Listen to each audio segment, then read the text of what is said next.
already it's on? no, you don't. It's always on. I Okay, just I turn got it you. off. So I better put it right here in case I say something crazy. All Roll right,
I got to remember what that opening scripture is.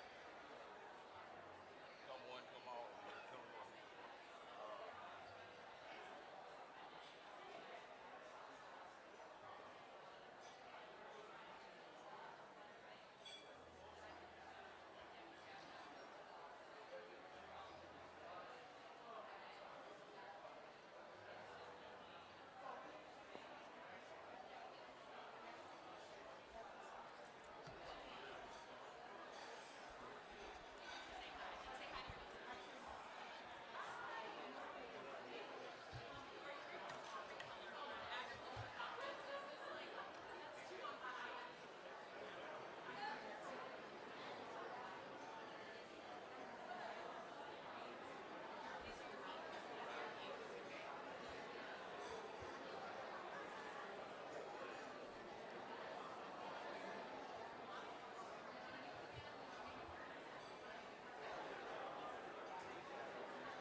Make sure you have the presentation queued up after her.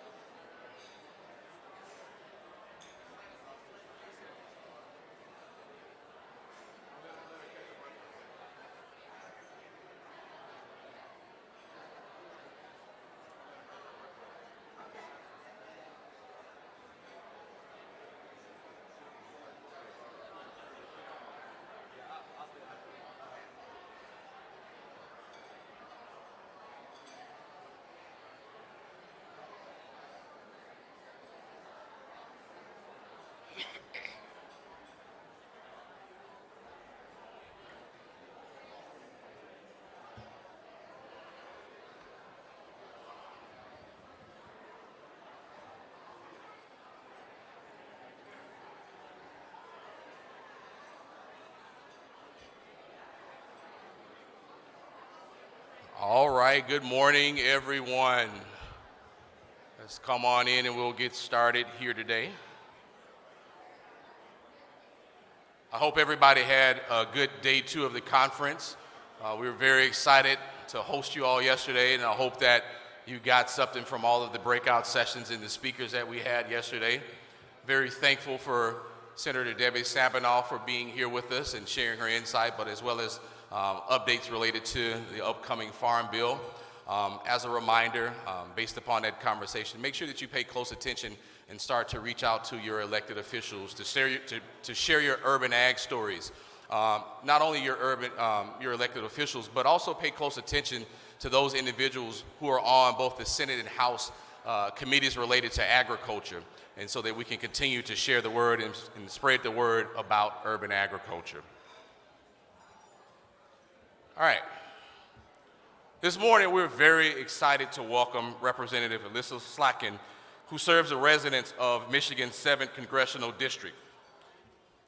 As a third-generation Michigander, Alyssa spent her early life on her family farm in Holly, Michigan. The generations of Slotkins before her started and built their family business, High Grade Food, which supplied the now iconic ballpark Frank to the hungry crowds at Tiger Stadium. I must admit, I'm from Louisiana. When you say Tiger Stadium, I'm thinking about LSU, but we're talking about the Detroit Tigers, I assume, right? All right, I got you. The values which the family business rested on instilled in Alyssa an enduring commitment to integrity, decency, and hard work, one that eventually guided her to a career in public service. Alyssa currently serves on the Conservation, Research, and Biotechnology Subcommittee for the House Committee on Agriculture. And we're very excited to have her here today. It's primary day in Michigan. She has a very busy day. So without further ado, welcome Representative Alyssa Slotkin to the stage.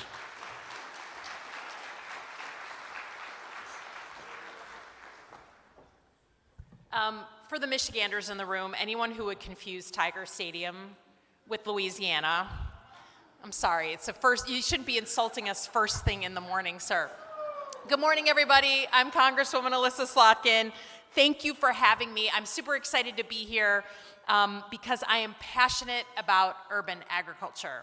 As you heard, I'm originally here from Michigan. We did have a family company called High Grade Foods. We made hot dogs. 3 generations of my family made hot dogs, and I grew up my early life on my family's beef cattle farm. I live there now. We grow soybeans and corn. But it just to tell you that I come from a different world than I guess most members of Congress. But I'm a national security person by training, as you heard. I'm what's called a 9/11 baby. I happened to be in New York City on my second day of grad school when 9/11 happened, and it pushed me into a career in national security. So it's impossible for me not to think about agriculture through the lens of national security. I want to thank a couple of people who are here. Obviously, Dr. Coleman and everyone who helped put this incredible conference together. We were so happy that it's in Detroit. We want you to come back every single year. Dr. Corley and his team and the planning committee for putting this all together. I want to give a shout out to Tim Boring and MDART director, who is our Mr. Michigan Agriculture, as I call him. We're going to get him a sash so that he can show up at every event that way. And I appreciate his willingness to be super open and forward-leaning on urban agriculture. And we have great people. I haven't seen them this morning, but Tipfira Rushton, Detroit's Director of Sustainability, super excited about that position. Patrice Brown, and Jerry Hebron, USDA's local advisor on urban ag. So we've got a lot of urban ag. Yeah, there was a shout out there for a second. We've got some good local representatives here. So what does it mean to take a national security perspective on agriculture and food security? You know, a year and a half ago, I got on the House Agriculture Committee in the House of Representatives. I represent Lansing and the 6 rural counties around Lansing. And I got on the Ag Committee for the first time about 18 months ago. And you know, you're drinking from a fire hose trying to learn all these issues because we're in the middle of writing a farm bill. And so I'm absorbing all that I can and going and visiting places. In here in Detroit, in Ypsilanti, we're visiting a ton of urban farms. And you're seeing the incredible hard work that is going into something that is just new and different and just a changed perspective on lives in cities and what it means to be a farmer. And I want to thank you all for being those pioneers, because I think we're moving into a different phase on urban ag. I think many of you have been at the forefront of creating this as something that rolls off the tongue for the policymaker, right? People know now what urban agriculture generally means. Now it's time to take it to the next level, and I want to be someone who's an ally and an asset on taking urban ag to the next level. I will tell you that, again, from a national security perspective, I had my wake-up moment during COVID, right? We were all sitting here, global pandemic, and we all know there were shortages and weird supply chain things happening almost immediately, first with masks and gloves and gowns. But pretty quickly, we started having things like our meat processing plants go down. And when your entire family is in the meat business and all your uncles and all your cousins are in that business, they start texting you those texts and those calls, like in all caps, extremely worried. We all have those relatives who send us no punctuation, all capital letters, texts. And they were watching the processing plants close down because of COVID. And they were saying, Alyssa, Americans don't know what it's like to walk into a grocery store and see nothing on the shelves. They're gonna riot, they're gonna freak out, they're gonna panic, they're gonna do all kinds of crazy things. So I called Senator Stabenow, who I know opened up this conference earlier, and I said, look, you're the queen of agriculture, right? Debbie Stabenow, there's no one who's done more for Michigan agriculture and probably for many of our states than Debbie Stabenow. She is literally, thank you for the one lady clapping for Debbie Stabenow. Thank you, I appreciate it. Yes. She's amazing, and I called her and I said, you're the queen of agriculture, you're the chairwoman here. Can we, as Americans, feed ourselves if shipping goes down? And I always remember her answer. Her answer was this exactly: yes. It was like this elongated sort of hedging yes. And I said, is that by design or by accident? And she's like, it's kind of by accident. To me, when all the things started having shortages, mass, and then microchips, and then pharmaceuticals, and all these things, we must be a country that can always feed ourselves by ourselves. We can never let ourselves be dependent on another country. I don't want to have to ever say we couldn't get food in our supermarkets because shipping went down and there was some sort of problem, or there was a stoppage of planes flying from one portion of the world to another. So that is the lens in which I look at agriculture. I think the truth is we know that urban agriculture is different, and it's certainly perceived as different. And one of the conversations we were just having here before I came up is how do we normalize and systematize what you all do, and make it just as normal a part of the USDA's life as any other part of agriculture? How do we take something that maybe forces a change and a paradigm shift to become normal and simple and efficient? Because what I've heard as I've visited local farms here and in Ypsilanti and in Lansing and in Grand Rapids is that there's some sort of systemic problems with getting access to all the good bounty that we have and we want for our farmers. Access to water, access to electricity, access to the grant writing capabilities that you need to fill out the paperwork to, got a lot of grant writers in the room, huh? How about understanding that some of the traditional software that is used by the USDA might not work for a smaller farm or for an urban farm. Understanding access to capital, right? How do you prove yourself, and not after 2 years, 4 years, 5 years in the business, but early on? How do you gain that confidence to get the money to start that farm? There's a bunch of things that you hear consistently no matter where you go, at least in the state of Michigan, and I'm gathering in other places. So that is the charge to elected officials. We've gotten urban ag to be like a thing, and I think in some areas, you all know, it's literally like hip and cool to have this, especially in a place where we have food deserts, where we have the desperate need for fresh food. People understand this community needs fresh food, this farmer is providing fresh food, like people are starting to get it who aren't in this industry, but the systems and the bureaucracy that you all have to deal with has not caught up. So let me take as my charge, certainly as a congresswoman, and for whatever comes next, that if I have the opportunity, particularly in the near term with the Farm Bill. We know that it's been a year of us going back and forth on trying to get that done. We will get a Farm Bill done. But how do we make sure that the rules that are written into the Farm Bill, the opportunities that are written in there, support what you all are doing, as opposed to continuing to see this difference between urban ag and kind of big scale farming? So let me take that as my charge. I would say the other thing that I feel passionately about is that we, in order to farm and be able to feed ourselves by ourselves, you need land. You need actually land to be accessible for agriculture. You need human capital, human beings who are willing to do this hard work, who are dedicated to this work, who understand business management and how to run things. And we know that across the country, the average age of a farmer is certainly older, right? It is older. How do we incentivize the next generation to go into farming? This isn't a radical concept. This isn't something out of the box. Many, many industries incentivize new people getting into that business by giving them opportunities and benefits.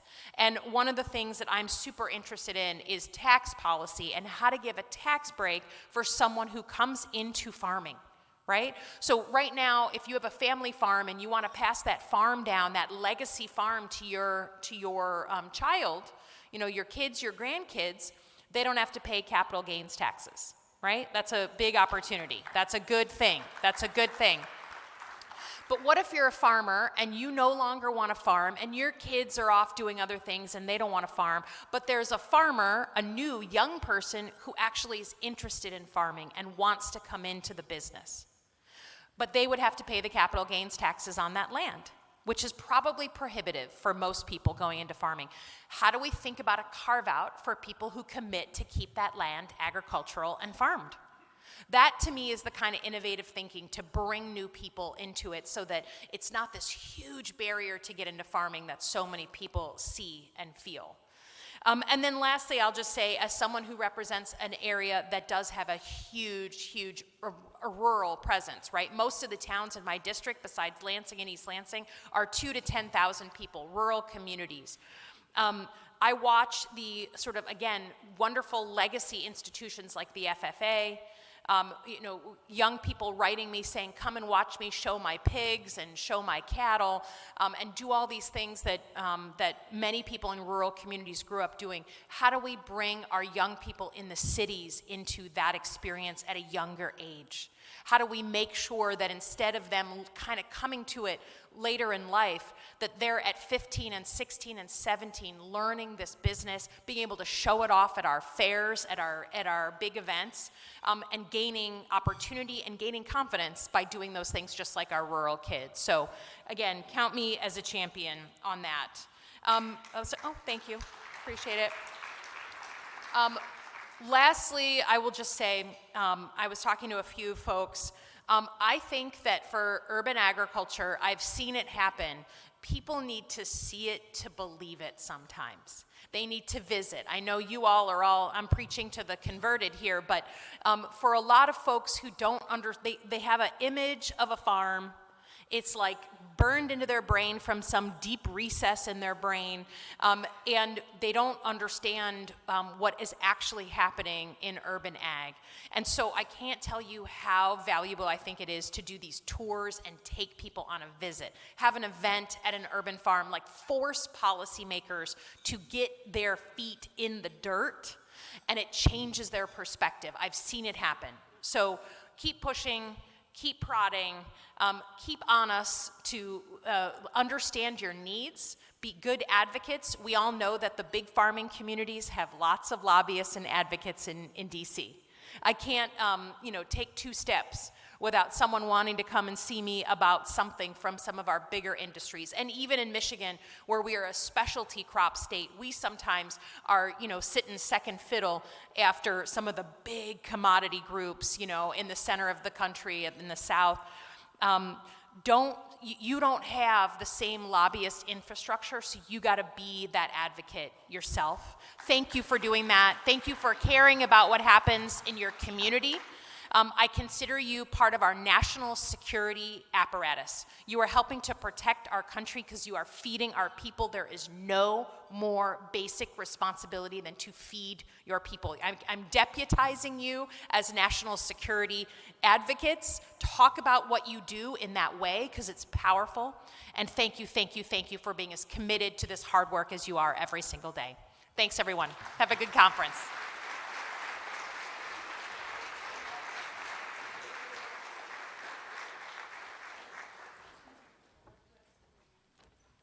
Thank you so much to Representative Slacken for being here today. And I guess I need to rebound and say, go Tigers, the Detroit Tigers after that one, but yeah. All right, folks, everybody good? So bear with us today. We have a few changes that we're gonna roll through this morning. Both Chief Cosby and Administrator Ducheneau had last-minute travel changes and are not able to be with us this morning. So we have a quick change. First up, the first change that we're gonna make is Karen Woodridge from the USDA's NRCS is gonna come up and talk to us about NRCS programming. So come on up.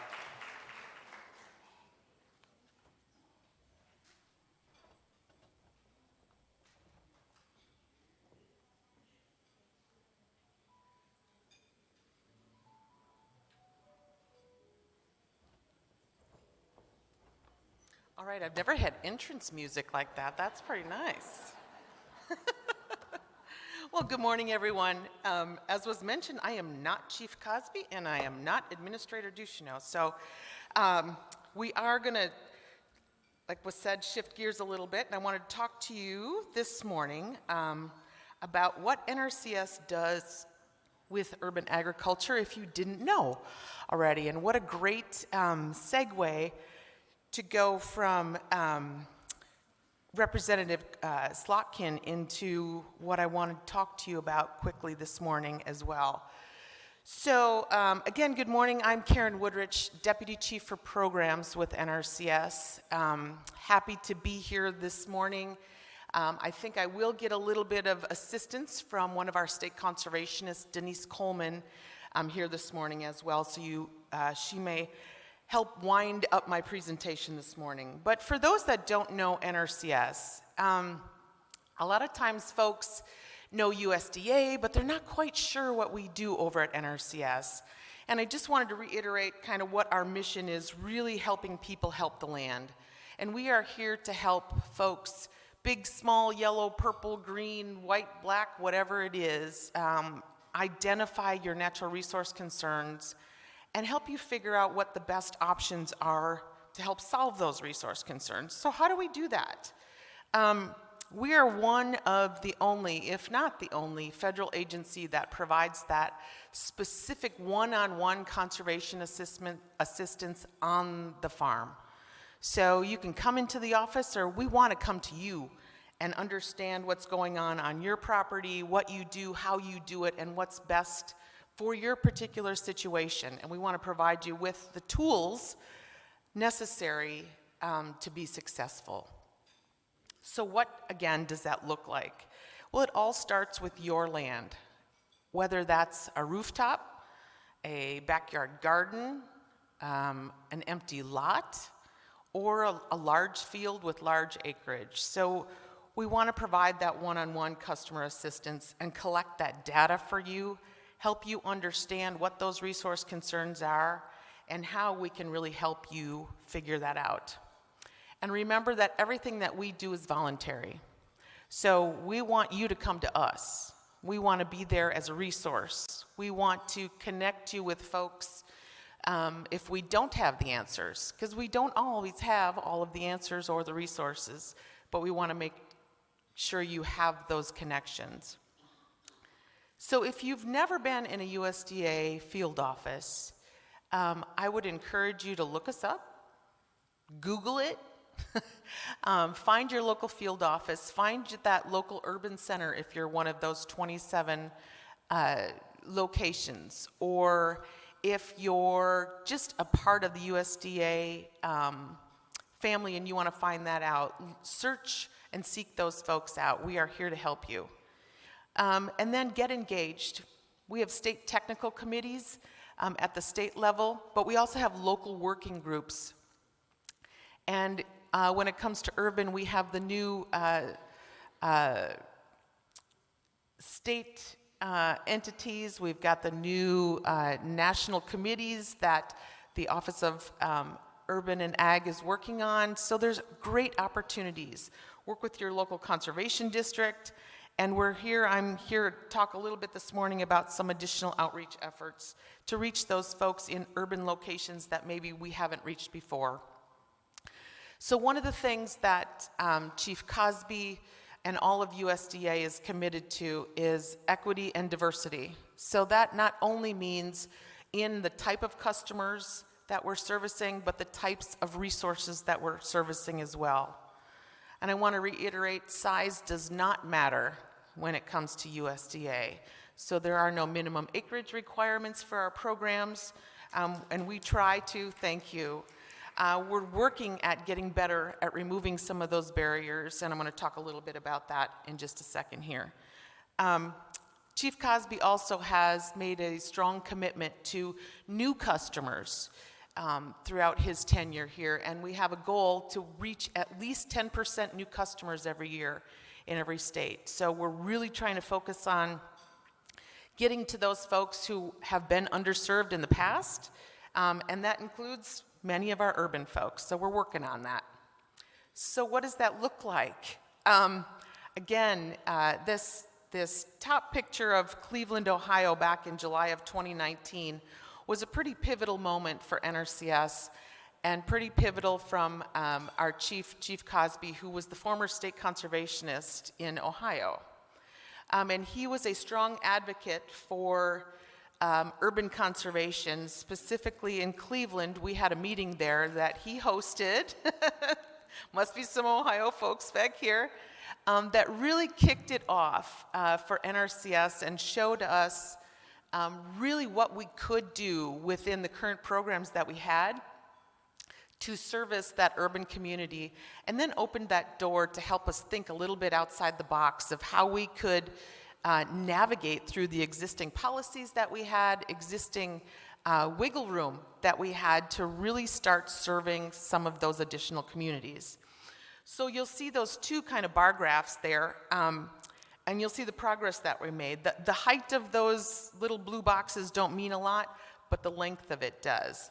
So even in the last 12 to 24 months, we've gone from really utilizing a handful of conservation practices in an urban setting to now using over 70 small-scale scenarios within that. So the Congresswoman just mentioned also, how do we take those large-scale practices and make them fit in an urban setting? And so we're working on that within NRCS to try to figure out how we can make those things better.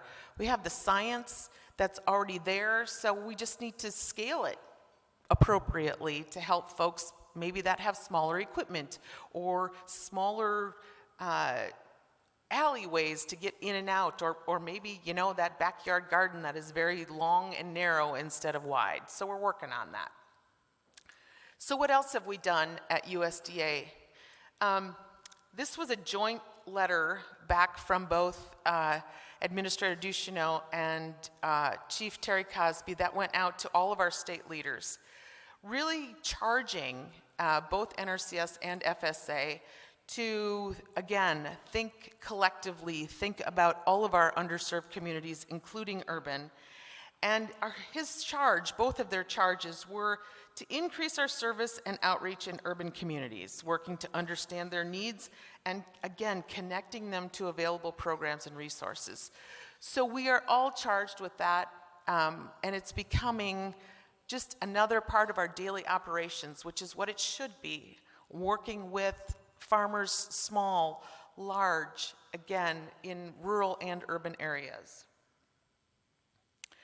So I mentioned this, again, Chief's priority, expand our tools, work and figure out how we can address those unique needs of farmers. So it's also a part of our conservation plan, it's part of our strategic plan that we continuously review, and we want to keep the efforts and emphasis going, whether Chief Cosby is there or not. So it is part of our strategic plan that we're trying to really identify those areas where we can help. So we had quite a long discussion several years ago about how do you define urban agriculture? Is it size specific? Is it population specific? What is it? So we chose instead to use urban as a description of that landscape instead of defining what urban looks like. So you can see there, right, whether you're in a population of over 1 million, that may be urban, of course. But what about a population of 300 in South Dakota? Is that urban? We think it probably could be. So we're trying to be, again, open-minded and remove some of those barriers. So again, no minimum size, no minimum income threshold, looking at how do we evaluate the number of small operations using other USDA data, gardening data. We want to make sure that all of those operations count for something. So again, you're just encouraged to work within USDA, get that farm number, and let us help you find those resources and make you more successful, make your communities more successful along the way. Again, just looking at some of the progress we've made over the last several years, and we expect that trend line to continue to go up as we continue with these priorities. We've seen a 22% increase in practices across those urban locations in the last several years. One of the greatest success stories recently was back in 2022 in New York. Where's my New York folks? Okay, over here. Hopefully, if you haven't heard about this project, maybe you were a part of this project. But the Biden-Harris administration announced what was called the Bipartisan Infrastructure Law a couple years ago. And part of BIL was working on watershed and flood operations. So New York City actually received one of these, I'll call it a grant, for urban water management project. And it's pretty exciting what they're doing there. They're calling it the Green Thumb WFPO project, and it's the first of its kind initiative. NRCS has not really worked on our watershed programs within an urban setting. So this is really unique. It's kind of a pilot, trying to understand how we can do better, make our programs more available. But this Parks Green Thumb project sustains over 550 community gardens. And I don't know if there's anybody here in the audience that's a part of this project at all. Yay, that is awesome. I'm so glad you're here. I would love to talk to you after this morning and really understand, make sure this is working. But this is an amazing way to really develop a community. We talk about reliable water supply. We've heard that over and over the last day and a half about how you need that clean water supply and a reliable water supply. So this is a really great way for USDA to understand more of the needs of something like a New York City. So we're looking at alternative solutions to work on that water supply. We're looking at fire hydrants outside to irrigate. What about issues with low pressure piping, maintaining that piping? What does that look like?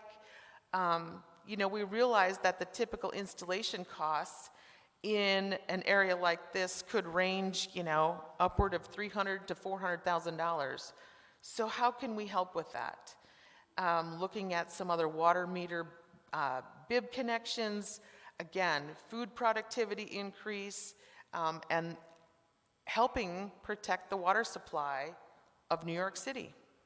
So just an exciting time to be a part of that project. Super excited to see how the outcomes go with that and how we can continue that moving forward. Another angle I wanted to mention this morning is, I think a lot of the general public, sometimes me included, often confuse locally grown with organically grown. And it is not the same thing, right? Sometimes it's one and the same, but a lot of times to be organic certified obviously takes a little bit more. So we at USDA want to help folks do that, not only at NRCS, but I know the Farm Service Agency also has additional resources to help folks that want to transition to organic. But from the NRCS side, we provide that technical assistance piece, whether that's through something like our seasonal high tunnels or our low tunnels, which are coming soon to an office near you, or the interim organic management practice. Again, these are things you can find and get resources and get assistance with through our local field offices. We have entered into some agreements with regional organic coordinators, so there are other professional partner groups out there that are able to help and connect you not only with NRCS, but other USDA financial and technical resources. And then again, the financial assistance piece from our small scale scenarios through several of our programs at NRCS. What does that look like? Again, everything starts with that conservation plan. So we want to help you figure out what those resource concerns are and make sure what you're trying to grow in is a good soil medium or something else that I'll touch on in just a second. How about pollinators? I think everybody's excited to talk about pollinators. I see a little whoop whoops up there in the audience, which is awesome. I know the Xerxes Society is out here. I know they have a table in the back. I think they gave a presentation yesterday. But NRCS is working very closely with them and several other partners to create partnerships through the pollinator partnership efforts. Again, looking at outreach, how can we provide better assistance? How can we help you with your small gardening needs? Everybody knows pollinators are a key component of successful gardening, of successful crop rotation, of successful food growth. So how can we help improve those community gardens and improve a stronger ecosystem, whether you're in that small or large setting? So additional opportunities. These three programs are kind of our main flagship programs. If you haven't heard of them, I would again encourage you to talk to your local field office representative. The Environmental Quality Incentives Program. Again, voluntary conservation works. And so we're here to help you address and identify those conservation needs that you have. Conservation Stewardship Program builds upon maybe what you've started in EQIP or builds upon what you've been doing over the last several years or days or months or decades on your particular parcel of land. And the Regional Conservation Partnership Program is another great opportunity to work with different groups and leverage the public-private interface to try to develop some very specific projects and program goals within your particular area. What about soil testing? This is pretty new in the world of NRCS providing financial assistance, but soil activities are how we started at NRCS. We used to be called the Soil Conservation Service. Now we're the Natural Resources Conservation Service, but soils is the basis of what we do. So we want to be able to help you provide some financial assistance to test your soils. A lot of you are working in locations where you're not sure what was there maybe before you start that garden. Or maybe you're trying to plant something and it's not growing, and maybe it's a lack of nutrients in your soil, maybe it's too many nutrients, maybe it's some other strange things happening on what you're trying to grow, and we want to make sure that you know what you're producing and you know what nutrients are going into what you produce or maybe what shouldn't be going in. So a lot of great opportunities to provide some additional assistance for you to get that soil tested. And we can help you read and understand what those results might look like.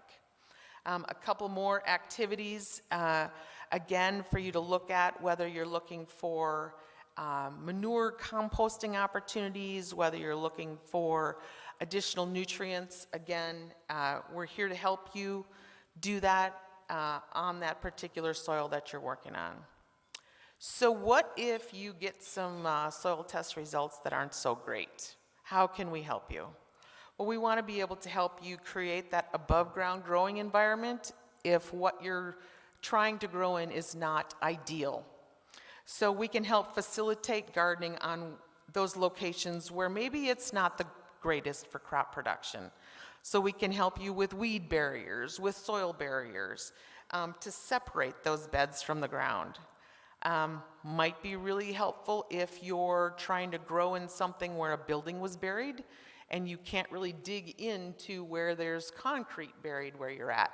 So let us help you try to realize what you want to do in that particular location. Low tunnels, which are different than our high tunnels. High tunnels look more like a greenhouse. The low tunnels are just basically that enclosed structure to protect those plants from the elements. You're not necessarily working under them, obviously, but this is something new that we're getting into within NRCS, and perhaps this can help in locations where you might need to get a permit.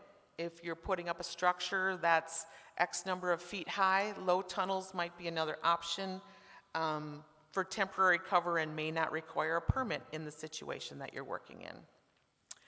And controlled environmental agriculture, growing in something other than the soil medium, is something we have not played around with much at NRCS. until now because we hear the needs of our customers. Folks have been asking for us to think about this, to provide some technical guidance and insights. So we're getting there. We're not quite ready to let this baby out of the bag yet, but we're certainly working on it. And again, thanks to all the folks who have asked for this, and for our folks being open and willing to try to think about things maybe a little bit different than we have in the past. So what about training? I know there's several educators here today also, and partners that continue to help us not only train you as growers and you as partners, but our own staff internally. We need to sometimes take a step back and realize again that we need to provide some good technical assistance, some good resources, and offer you, again, different alternatives to understand how the science is developed and what it really looks like in practicality. So we're working on these things. We're doing some pilots in different states. If this is something you or your partnership are interested in, again, I would encourage you to talk to your local field office, talk to your state conservationist. And if you don't know who your state conservationist is, I challenge you to go back and find out. We have several that are here this week, so seek those folks out. They can be a great resource, again, for you as well. The Urban Ag Programs Handbook is something that we're working on. OUAIP, which gave a presentation yesterday from Leslie Glover. I think he's still here today. There he is, yes. Their office, of course, works very closely with our NRCS folks and are putting together a lot of great technical guidance and resources, working in conjunction. So again, we're not quite there yet on getting ready to release these, but we have several technical notes. We continue to work on that small-scale irrigation, hydroponics, aquaponics. We continue to build out those small-scale practice payment scenarios. So not only do we take those practice standards and try to scale them appropriately, but then the cost has to go with that, right? Not on a per acre basis necessarily, but maybe it's on a square foot or some other more realized outcome or metric for that small scale. So we're getting there day by day. And then urban soil health technical notes. Again, we all know that it's super important that we're growing in a very healthy location. So whether that is understanding and figuring out where you can get compost or how you can clean up that existing soil, we want to make sure we're able to help you do that and provide you with those resources, even if we're not available to give you that technical guidance. Again, some additional small-scale ag trainings. We are piloting these in Indianapolis and Portland in 2024, just to make sure we're hitting the right marks on these things, and we'll be offering those in future years, workshops for both public and partners to be able to come in and help with that.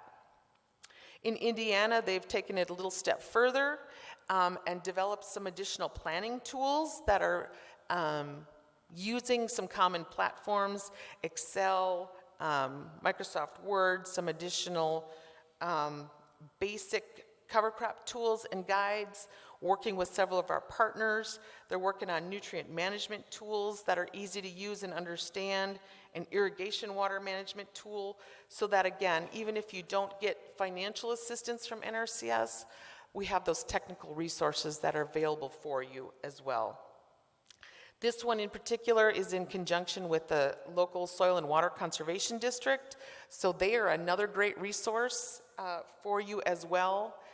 Most of the time they're located in conjunction with the USDA Service Center, but not all the time. So if you can't find USDA, find your local Soil and Water Conservation District as well. Some additional urban ag workshops, just trying to re-emphasize the point. This was in St. Louis, Missouri. that we are working on, trying to get out and help folks understand the importance of soil health and what it looks like to have a great soil structure versus when you might need to bring something in or maybe look for a different location. And what about livestock? We've talked a lot about crops and plants and flowers and herbs and pollinators, but what about folks that are able in their locations in an urban setting to talk about chickens, to talk about goats or pigs or horses? So we are trying to figure out how do we help you, again, when it comes to livestock management, whether that's odor control, manure control, noise control, a lot of ordinances in those backyards, right? One chicken, only a hen, no roosters. What does that look like? So we're working on that, trying to help provide some additional resources, help you figure out groundwater issues that may arise from that, protecting water quality and water quantity. And then how about agroforestry? Sometimes you want to grow some trees, some shrubs. Maybe it's for windbreaks. Maybe it's for shade. Maybe you have a water body that runs through that 1 acre in your backyard and you want to do something for that as well. So additional ways that we are looking at some of those economic and social benefits of something additionally, that's not necessarily a row crop or an edible crop, but maybe it's for fiber or berries or some other kind of fruit crop. Again, what does that mean? We are looking at that microclimate for the soil plant productivity, looking at how can you, in an urban setting, help reduce impacts from flooding. There might be opportunities for you to do that within your community, within your neighborhood. So we want to try to help you with that. And then helping with that increased carbon sequestration and storage. We have something called the Inflation Reduction Act within USDA where we've been given additional dollars to help address climate smart ag and forestry. So how can we help the urban community respond to that call and that challenge as well? I mentioned water quantity and water quality, looking at how we can look at variable water use efficiency, help you out in that local setting. What you're watering your garden with, does it have to meet water quality drinking standards? Perhaps not. Do you want it to? Perhaps you do. So how can we work together to figure out good water sources for you? So not only quantity, but as I mentioned, quality. And let's also face it, urban farms can contribute to poor groundwater, and erosion still happens on small farms and urban farms as well. So one of the big debates as administrations change with the urban conservation concept, and the argument that can be made is just because you're converting or switching from a rural setting to an urban setting, that soil particle doesn't care, right? So erosion can happen across those urban-rural boundaries, whatever that looks like. So we want to make sure we continue to think about the resource, protecting it no matter where it is. Additional water quality, as I mentioned, urban environments can also have negative impacts on water treatment systems. It's not just the rural community that has to worry about some of those regulatory options as well. Water management, again, some additional ways to look at roof runoff structures. How can we capture irrigation? How can we put gutters maybe on a building and help you collect that rainwater? So let's think about that together, collectively, in those urban settings. I mentioned this also a little bit about the urban aquaculture. How do we figure that out? Getting our engineers more updated and more acquainted with, again, small-scale engineering practices, wildlife opportunities, both in the aquatic and terrestrial areas. More fisheries, wildlife biologists working in those urban settings is important as well.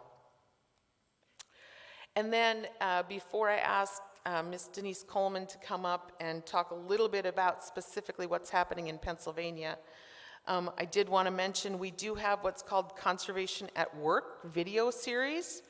There's a QR code there as well, but it's real stories about real successes about how you can utilize some of our conservation practices. Some in the rural settings, and several more coming in the urban settings. So take a look at that. It gives you an example of what some of these practices can look like, how they can be used, how you can build them, and it's interviews with some of the folks that have actually installed these in the past. So a great way to kind of dabble, dip your foot in the pool a little bit if you want to find out about some of the opportunities for us to work together at NRCS. Again, several other QR codes here for you to take a look at. Several resources available at farmers.gov, and I would encourage you to check those out as well, whether that's, again, for a loan, the service center, pollinators, whatever it might be. So Denise is going to come up and just talk a little bit quickly about what's happening in Pennsylvania on the urban ag front. Pennsylvania was one of the flagship urban centers, and Denise is going to talk a little bit about what that means. And again, congratulations to those folks who are here in the room that are part of those now 27 urban offices, and she's going to talk a little bit about that. So Denise.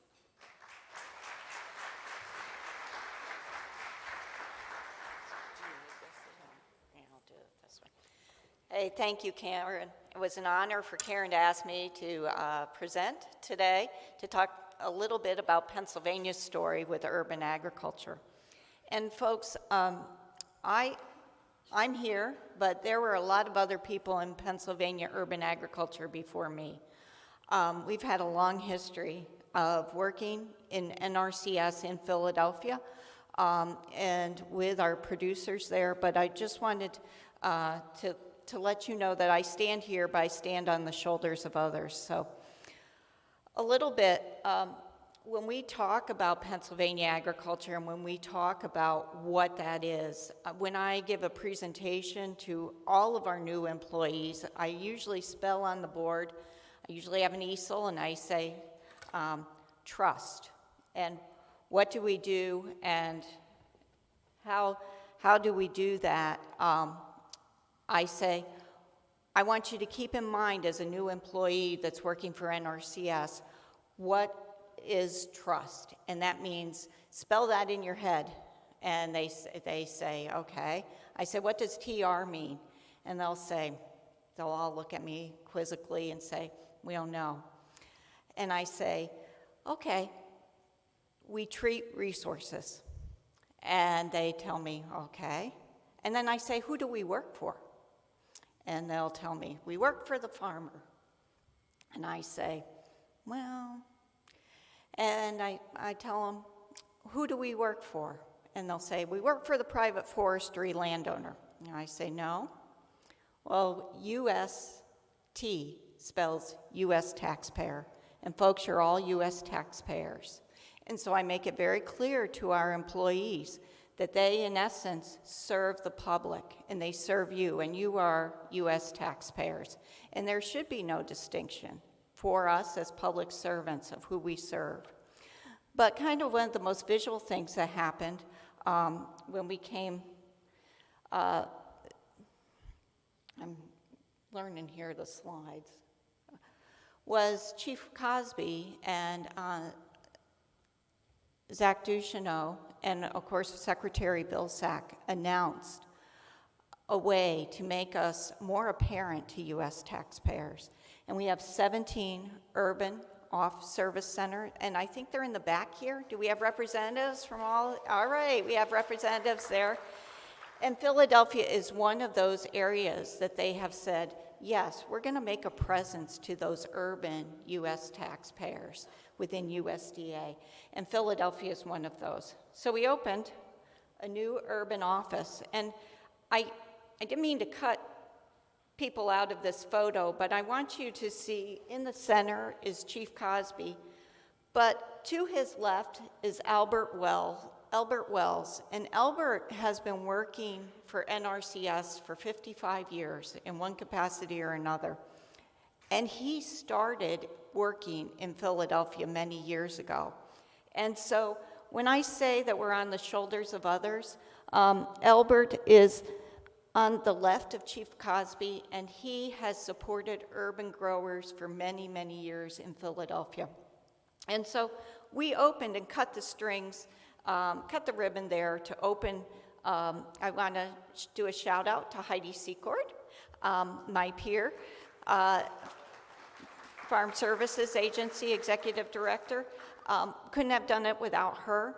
But we sat down with urban growers and our urban subcommittee, and they made the decision of where we should be located in Philadelphia. And I think that's very important as we looked to site these new 17 locations, is to hear from our customers.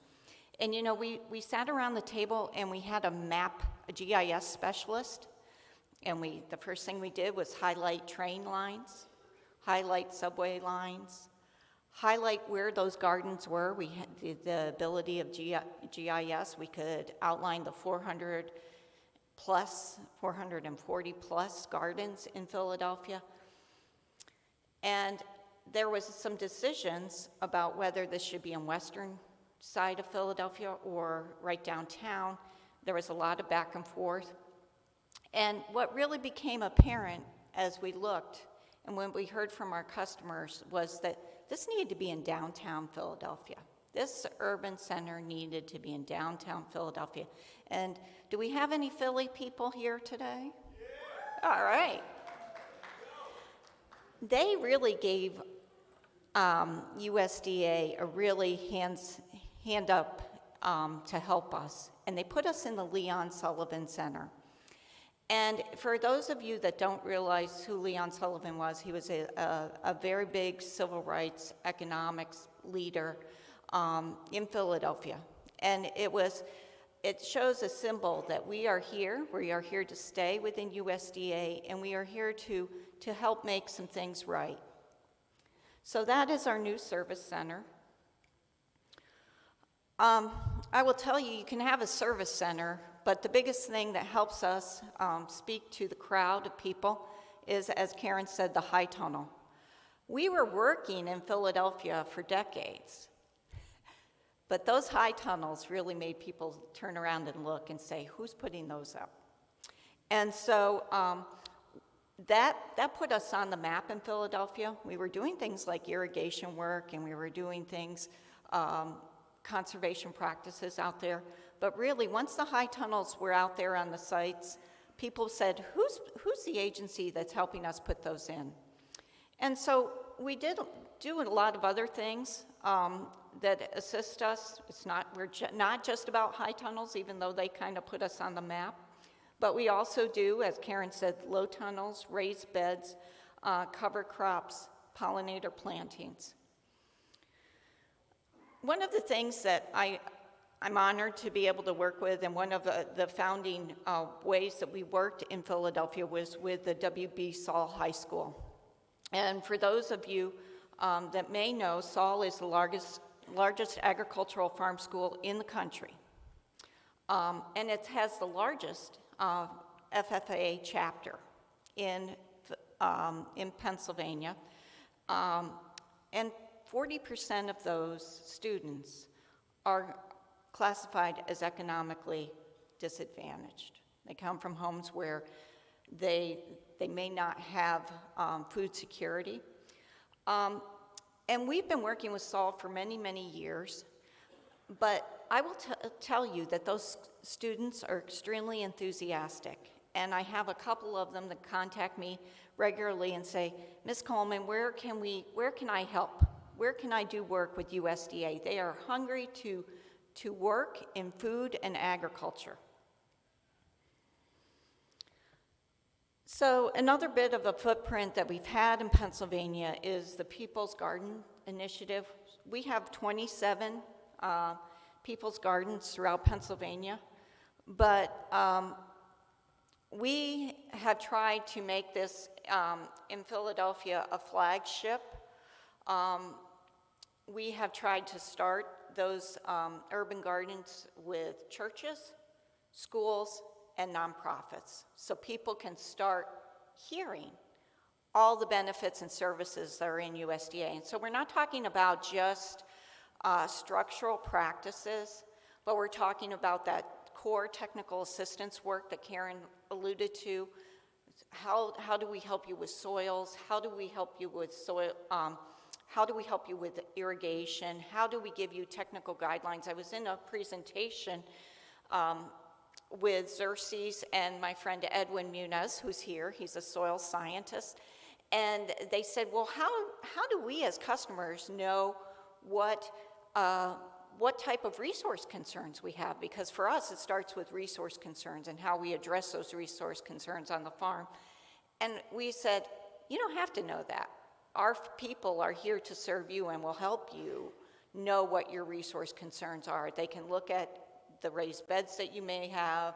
They can look at your soil tilth. They can check fertility. They can look at, you can tell them what the problems are. And hopefully our folks out there on the landscape will be able to help you. But these PGIs, these People's Gardens initiatives, that really helped us showcase the technical assistance side of the work that we did. As a state conservationist in Pennsylvania, I wanted to make sure we hit the big three. Again, the nonprofits, the churches, and as well as the schools. And these are two examples that we have here. We funded the youth school project in 2022. We looked at that as a competency-based high school. They came to us and they said, we'd like you to rip up our parking lot. And we're like, okay, we're ready. We can do that. That's debris removal. Well, what happened is after it went, we were all set to go and remove that parking lot. And what happened is the school board came back and said, wait a minute, we don't want to lose all of our pavement.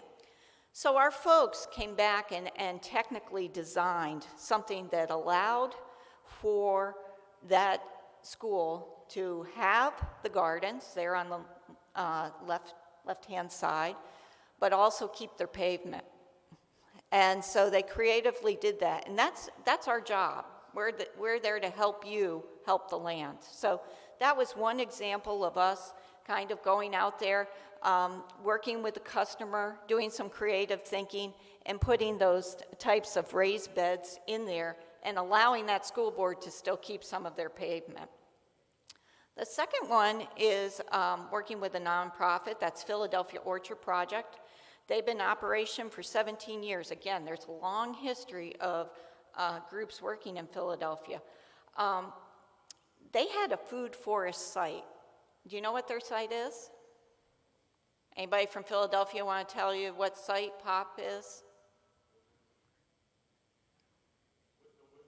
The Woodlands, and it's a cemetery. It's attached to the cemetery, of all things. So the orchards is used, Ty, you're right, it's used as a learning experience with programs that teach participants. So one of the things that those People's Garden Initiative did, as well as the structural practices, is also adding that TA out there, adding that educational assistance to help future growers. But I find that it's really, I find it funny that it's in a cemetery.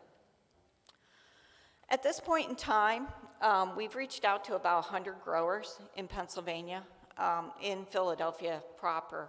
Pennsylvania, we've expanded our outreach to a lot of different urban areas.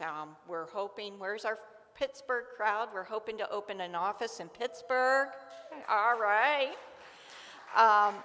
And we've had a presence in Allegheny County, which is the county of Pittsburgh, for many years, but we're hoping that another service center in Pittsburgh will really kickstart some more USDA assistance to those producers.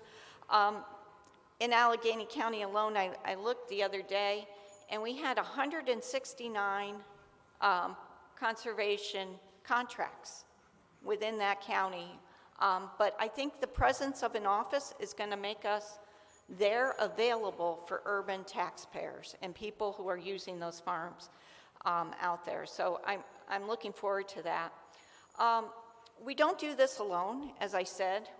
We do this on the shoulders of others. And what I'd like to tell you is that Pennsylvania Department of Agriculture, Russell Redding is our secretary. He certainly is extremely supportive of the work that is done in urban areas.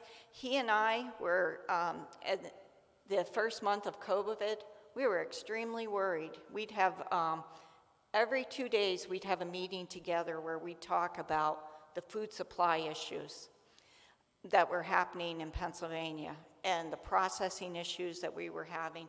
And people didn't know we were having those discussions, but they were scary times. And so he also saw the light and has been a huge advocate for urban agriculture in the state of Pennsylvania. So I talked a little bit about the urban subcommittee, and I just wanted to bring home this fact. As I told you, we met with the urban subcommittee. They were very helpful in helping us work and locate the Philadelphia Service Center. But they're also unselfish. And that's not I really want to give a shout out to our urban subcommittee. Do we have members on the urban subcommittee here for Pennsylvania today? Okay. They're made up of a bunch of growers in Pittsburgh, Harrisburg, and Philadelphia.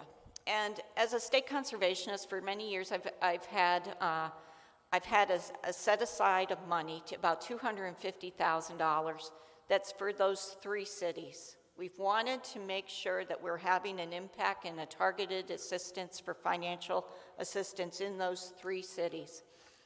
And what they came back to me and said is, Denise, we want it to be more expansive than that. We want you to spread the wealth. Now, I don't often hear that. And they said, we'd like you to grow urban agriculture in other areas of the state. And so what they did is they made decisions and they advised us on population densities. And they came back and they said, we want to redetermine the map of where urban agriculture is in Pennsylvania. And so you'll see us not just in Philadelphia, not just in Pittsburgh, but we're in Erie, we're in the Scranton-Wilkes-Barre area, we're in the Harrisburg area, we're in Lancaster County, where we have 55,000 farms just in Lancaster County alone, but they wanted to focus on urban agriculture in Lancaster. And of course, Reading and Allentown. So they themselves have decided that their legacy that they want to leave is that we're moving forward in other areas of the Commonwealth. I just want to finish up our conversation, and I really do want to do a shout out to Edmund Muniz, who has been, he's a New Jersey state soil scientist, but he has been extremely helpful for us in Pennsylvania in kickstarting the, what we say is probably one of the most important things that we're doing out there. We have hired a soil scientist in Philadelphia. It's also serving Pittsburgh, also serving Harrisburg, but they're detecting the lead levels in those urban soils. And what's happening, what we're finding is that many times where the houses were, there are very high lead and arsenic levels. And what's happening is we're trying to remediate that. We're either putting in the raised beds, as Karen had indicated, or we're moving to the lawn. In Philadelphia, everything's kind of like a shotgun type of approach. You had the house and you had the lawn. And what we're telling producers to do and what these soil tests are showing is that let's move your farm to the lawn and farm there and do other things with where those lead and arsenic levels are. So that has been extremely popular. We continue to move out on that. This year we had 17 sites, Philadelphia, Delaware County, Dauphin, Lancaster, Berks. People find out that that's available by USDA and they're very interested. So we have, what do we do with that information? We give it to you as a producer. We don't report that to EPA. That's for you as a producer to know.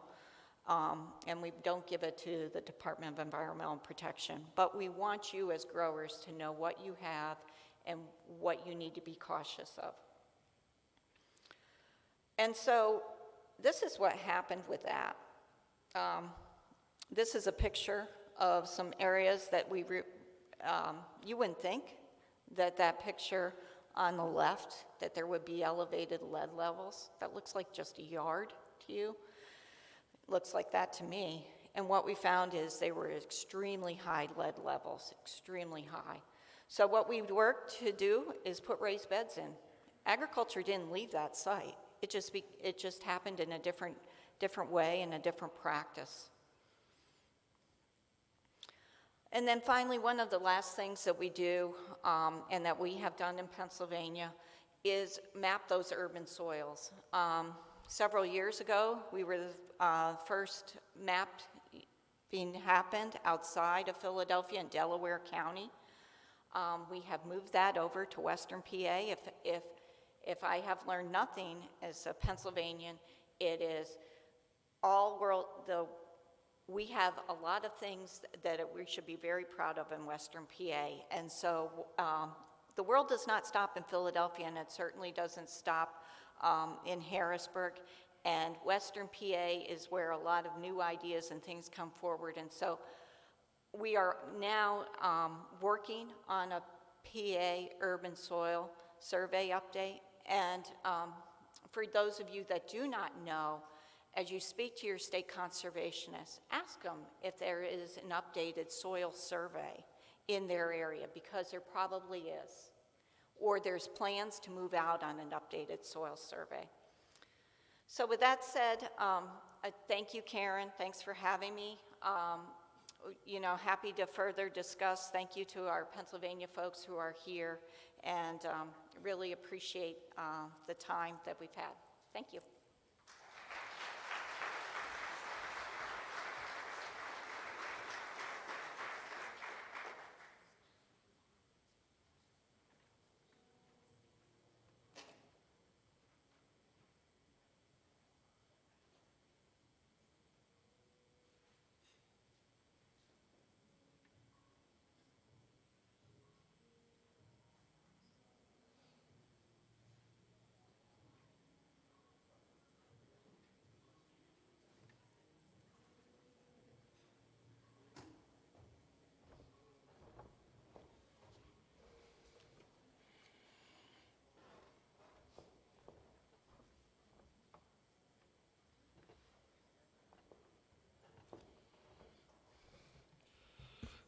Thank you, Karen and Denise, for your overview this morning of NRCS programs and what's going on in the state of Pennsylvania and Philadelphia regarding urban ag.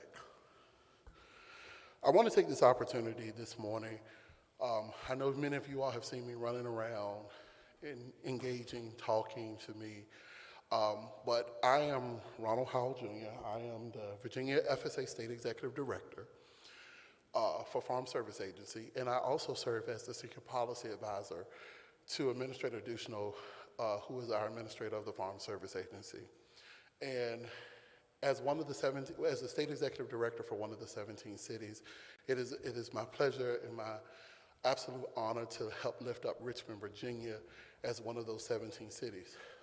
But I also get the delighted pleasure to work across all 27 cities in helping FSA and the many different folks that work in national headquarters bring this urban ag initiative and palette to life across the nation.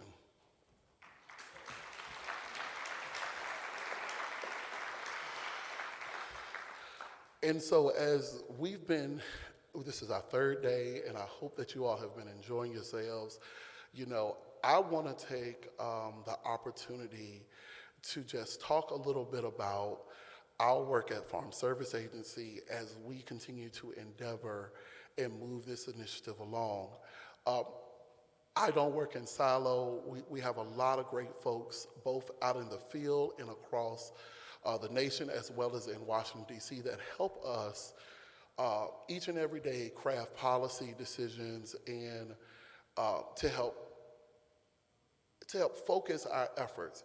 But these focusing of our efforts at FSA could not be done without having the assistance of farmers and producers and cooperators telling their stories, helping us to know how we should rewriting policy or rewriting policy and programs.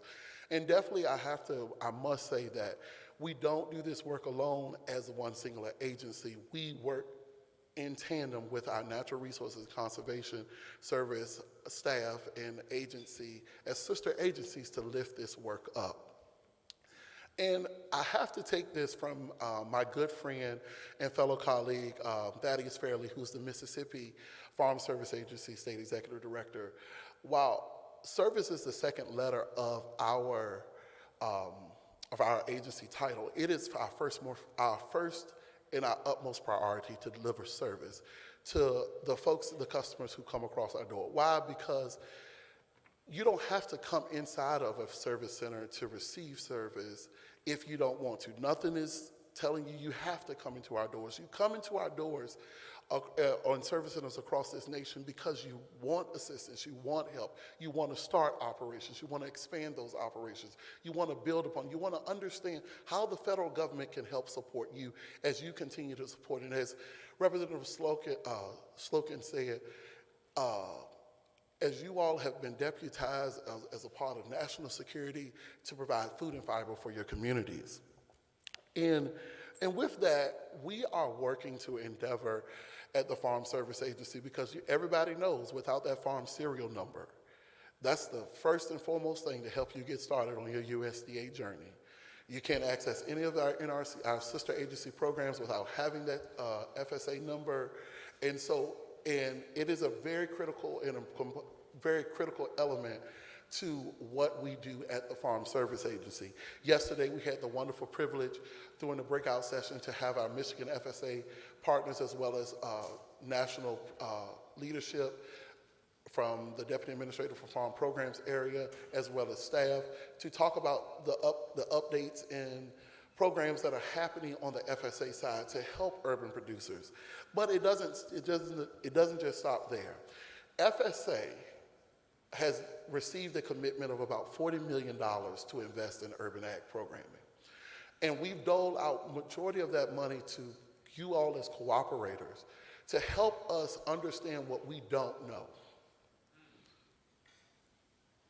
And when I say what we don't know is that we hear all the time that we may do the traditional farming very well, but we don't understand what it means to farm on a small plot of land or the records that are different than coming in and doing acreage reporting. And so what we recognize is that the best way to get that, and if I was Administrator Ducheneau, he would say, let them tell you what we need to be doing.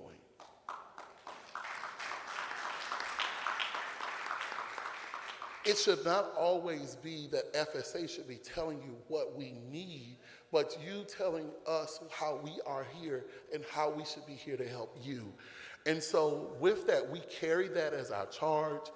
We are empowered as an agency. We stand true to this commitment that was made to us by President Joe Biden and the unveiling of the American Rescue Plan Act.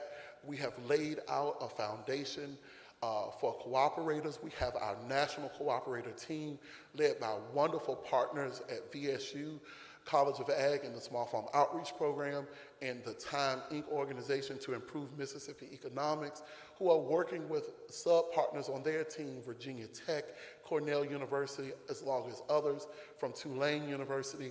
And so we are endeavoring to make sure that each and every one of you can be empowered to do what it is that we need help in getting achieved. Secondly, I want to take the opportunity to tell you how important it is that as we stand true and firm on this commitment to urban ag as an agency, we need your support. We've heard and talked about these urban county committees.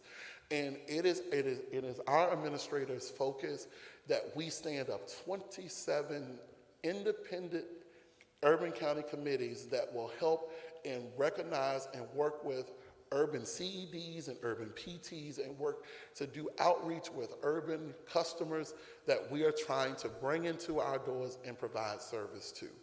And so as you understand the Urban County Committee, we are right now in the nomination period, which is about to close. And so I endeavor you to go out into, if you are a producer, you're connected to ag, sign up to get on the Urban County Committee because it's very important. We take this very seriously. We are working hard because we want to understand and we want to make we have only one opportunity to get this right. And we're doing our best to try to get this right. And I will tell you, it is no easy feat. Sometimes it feels like we know where we're going and we have it. But then there's other times we feel like we're building the plane, flying the plane, working on the plane, boarding the plane, and de-icing the plane all at the same time. But that's okay.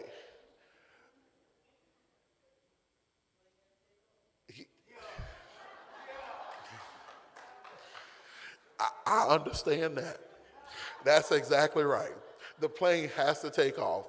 And certainly through our efforts as we continue to move this initiative forward, we are going to take off and we're going to make it to our destination. We have some wonderful captains and we have some wonderful flight attendants and there are some great passengers that are on board this plane. And I want to take the opportunity to introduce you to some of the flight crew, since I call it a plane. I do, I really do, because I want you to see who they are. If I could have our urban ag CEDs, our urban ag PTs, and our SEDs to come up to the front, I want you to introduce yourselves, introduce your position, and to help come on now. You know, I'm an educator now, so come on. If you are urban ag CD and urban ag PT, if you are an SED of a state, I want you to get to the front of the line. I want you to come on up here. I want you to come on up here. Come on down like it's the Price is Right. Come on down. All right.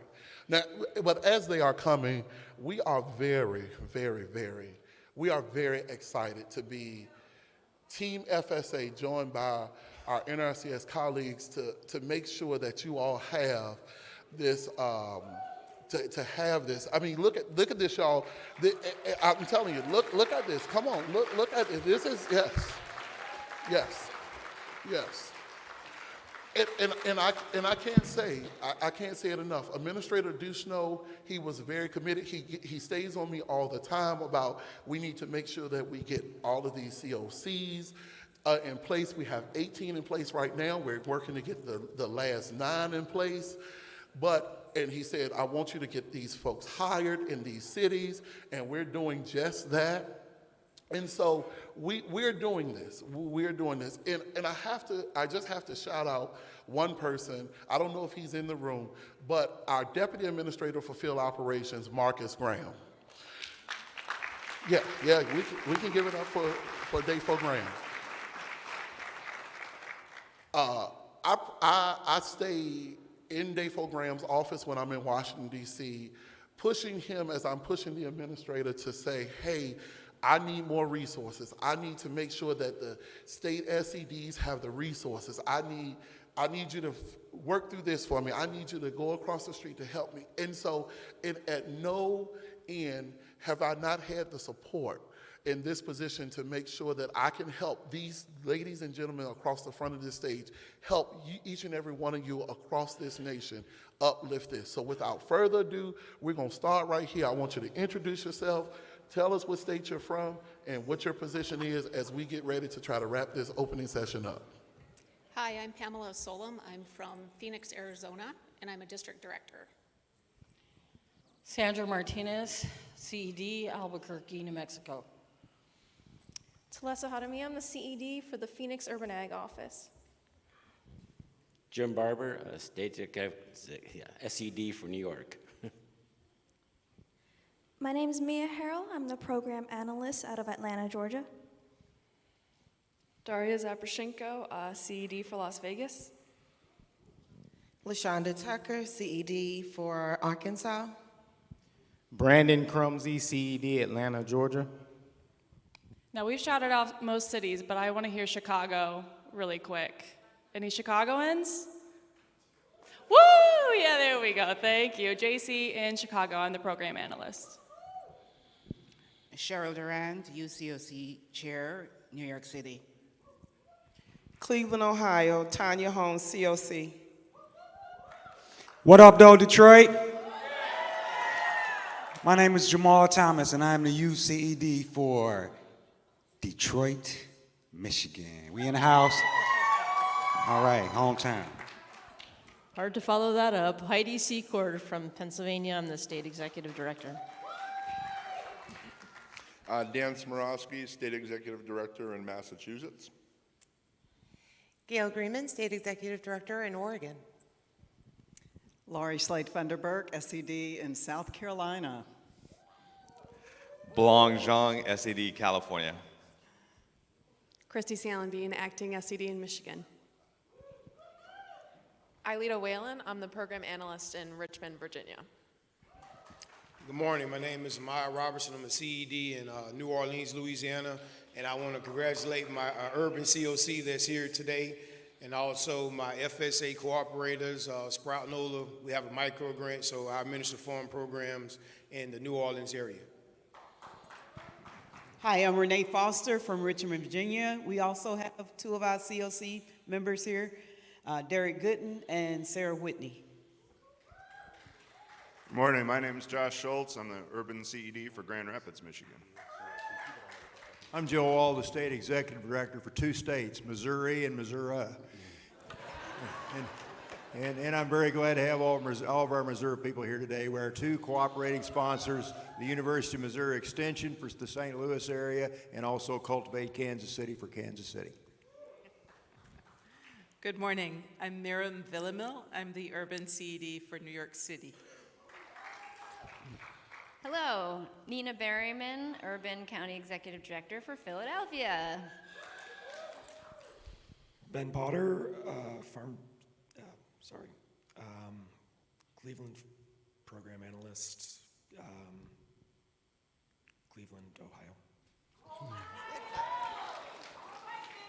Good morning, Amanda Welker, CED, Portland, Oregon. Hi, Allison Bunyan, a program analyst in the Bay Area of California.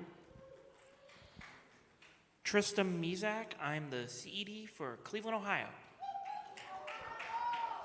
Good morning, my name is Stephen Tucker. I'm the CED in Dallas, Texas. Woo! Thank you, Ellen. Good morning, Kay Wolf. I'm the CED in Houston, Texas. Good morning, my name is Edouard Litaba Akila. I'm a program analyst in St. Paul, Minnesota. Carol Strother, I'm the Urban Ag State Coordinator for Missouri and Missouri. Good morning, Jody Carter, District Director, South Carolina. Good morning, Rod Woods, District Director for Little Rock, Arkansas. Good morning, I'm Callie Turner. I'm the Farmland Manager in St. Louis, Missouri.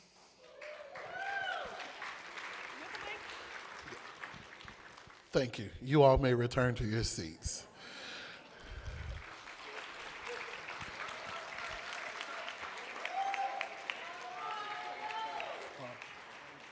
Got you.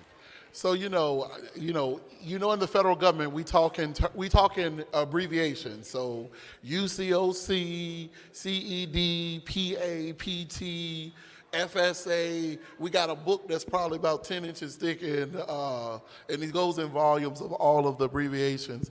But our UCOC is our Urban County Committee, and our Urban County Committee, as I told you, are working with our urban ag a county executive director, which is the CED, and our urban ag program analyst, who are in these offices working with customers and producers who come in the doors wanting to learn about our programs.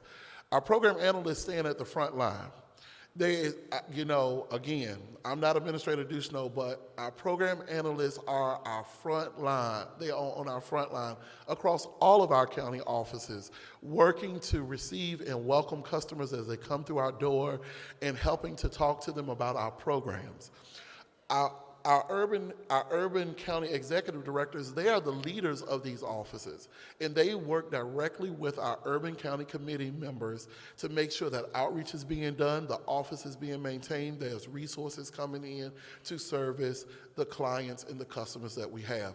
And of course, those individuals are led by district directors and farm loan, and we also have farm loan managers that work with us on our farm lending.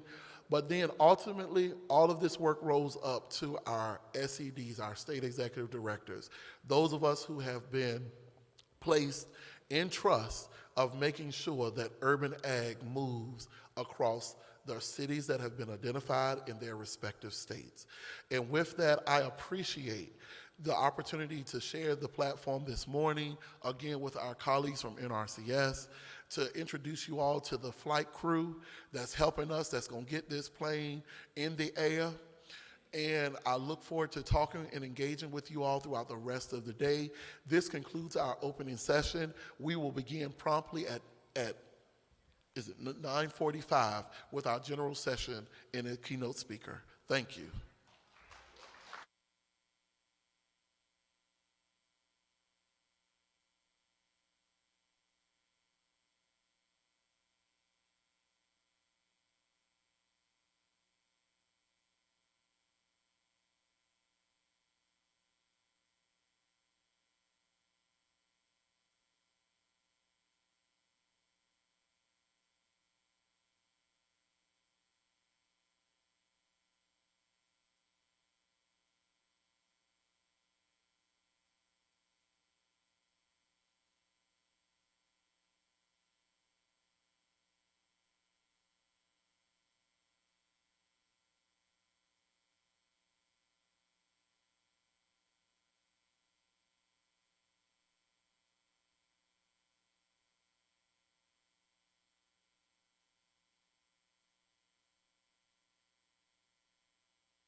Good morning.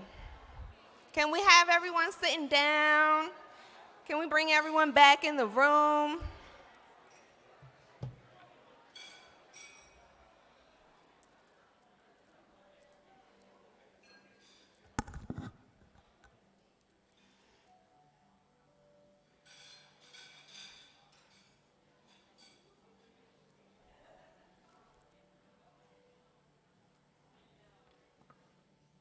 Thank you, thank you.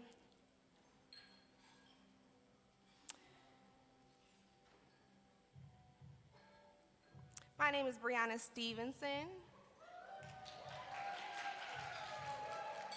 Thank you. I'm the National Urban Agriculture Coordinator, helping to coordinate this event and the New Ag Project. It's truly been an amazing process to see all of this come together and to help push this initiative forward. I've met so many amazing, talented people, and I'm truly honored to be here with you all today. I'm even more honored to be introducing our keynote speaker. I am introducing a true Detroit urban ag legend and pioneer.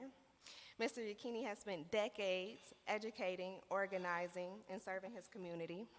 As a co-founder of the Detroit Black Community Food Sovereignty Network, his vision and leadership has provided guidance for many programs and initiatives, including D-Town Farms, the Detroit Food Policy Council, and the brand new Black-led, community-owned Detroit People's Food Co-op.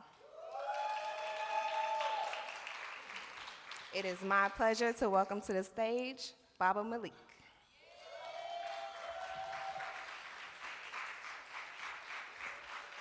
to give you a scare also. This is your forward, this is your back. Thank you, ma'am. Appreciate it. Forward right here? Oh, okay. That's back. Great, thank you.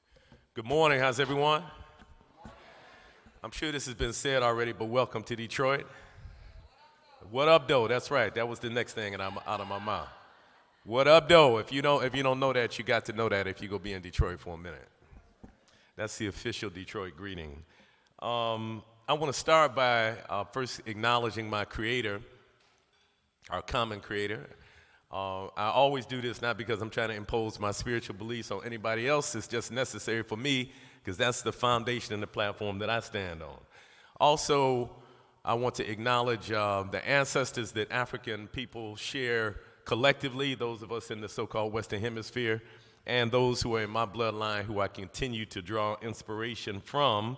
And then finally, I want to bring greetings from my comrades in the Detroit Black Community Food Sovereignty Network, the Detroit People's Food Co-op, and the National Black Food and Justice Alliance.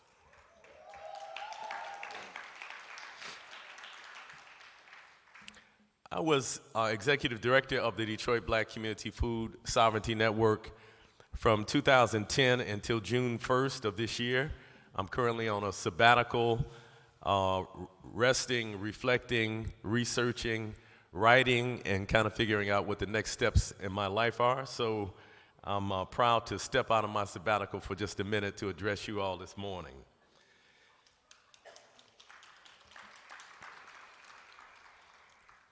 So we always begin, at least our organization, by acknowledging our ancestors, and I just want to put that slide up. And what you see in the slide is actually an altar at our headquarters, our office.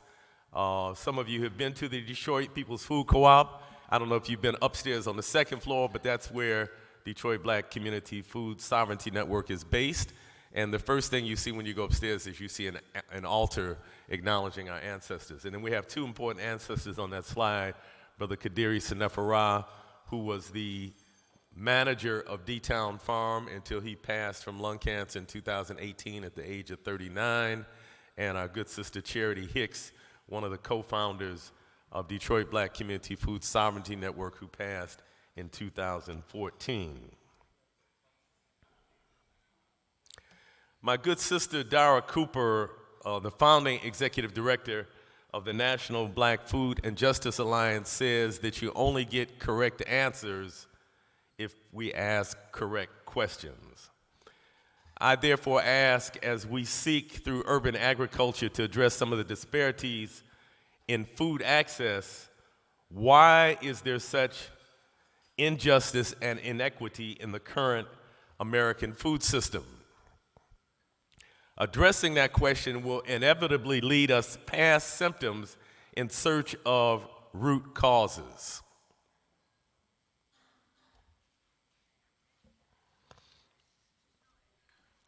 I suggest to you that the deeply flawed American food system is rooted in, one, white supremacy, or some people don't like using that term because they say that it implies that white people are superior, which we know is not the case. But certainly, globally, people who are considered to be white have created the power to exert undue influence, not only in this society, but throughout the world. And so the food system that we operate in is firmly rooted in white supremacy, white hegemony, and the control of lands by people from Western Europe.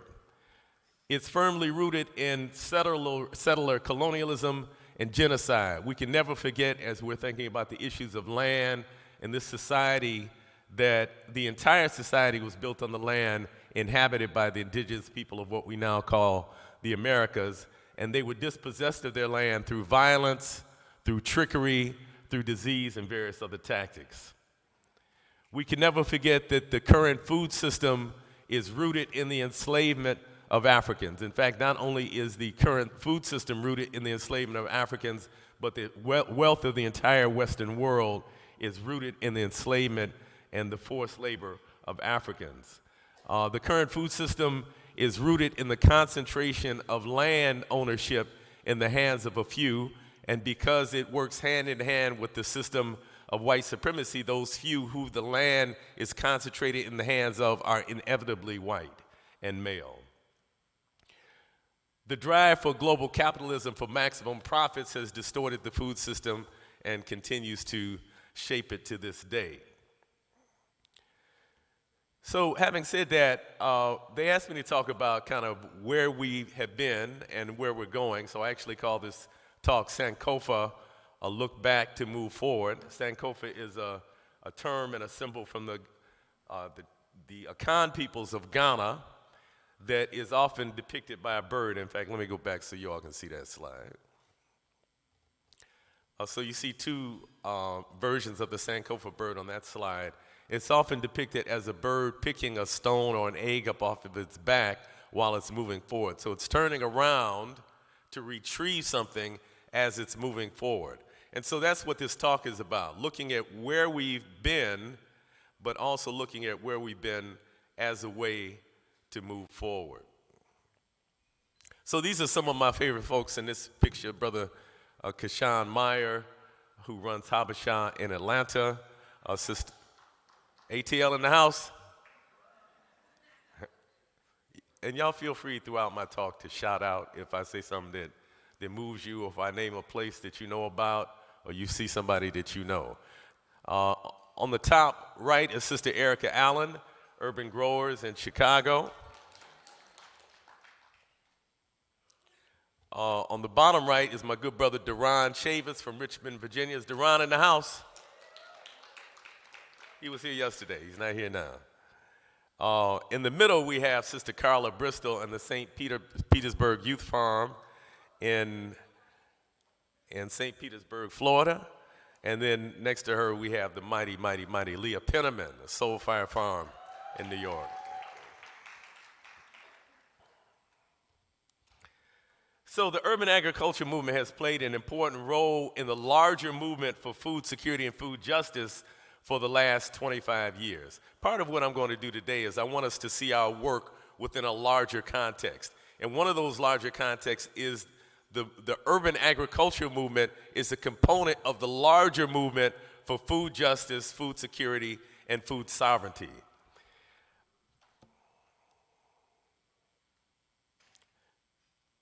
We've been blessed with luminaries such as ancestor Cynthia Hayes, one of the co-founders of SAFON, the Southeast African American Farmers Organic Network. We've been blessed with Will Allen, who for many of us is the guru of urban agriculture, the founder of Growing Power in Milwaukee. We are blessed to have Brother Rashid Nuri from Atlanta, one of the founders of Truly Living Well, and here in the house with us today, the mighty Karen Washington, the founder of the Black Urban Growers Conference. Where's Karen? I just saw Karen in the hallway. Where's Karen Washington? There she is.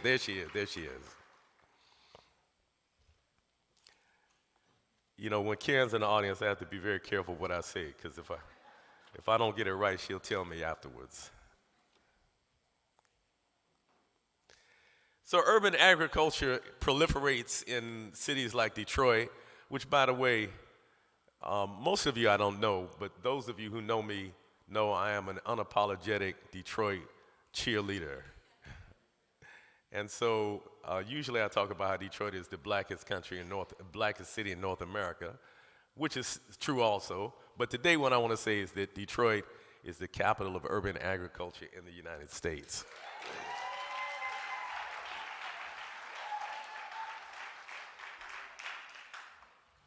I know some of y'all want to fight about that. Some in New York and Philly, I know y'all want to fight a little bit, but just accept the reality. But urban agriculture is proliferating in Detroit, and the graphic you see there is also a graphic about the Detroit Black Farmer Land Fund, which was an effort created by Sister Tefira Rushdan, who is now the Sustainability Director for the City of Detroit, and has funded more than 100 black farmers in Detroit to either purchase land or infrastructure. So I just want to point that effort out.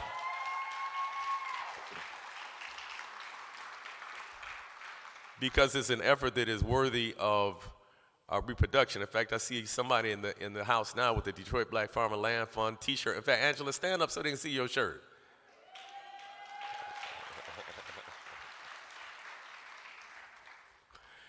Also, we know, Philly is bumping also. I've seen a lot of gardens in Philly, and so several of us have visited Mill Creek Farm in Philadelphia. Chicago got a lot going on. That's our good brother Anton Seals in Chicago. And of course, in Bed-Stuy in Brooklyn, we got the Bed-Stuy Farm, the Reverend Jackson. And there are many other people doing this work throughout the country. I just want to highlight some. But we also know there's significant work in urban agriculture happening in Syracuse, in Dallas, Minneapolis, Richmond, Ithaca, St. Petersburg, Milwaukee, New Orleans, Kansas City, Portland, Seattle. That's some Kansas City people. They don't know how to behave.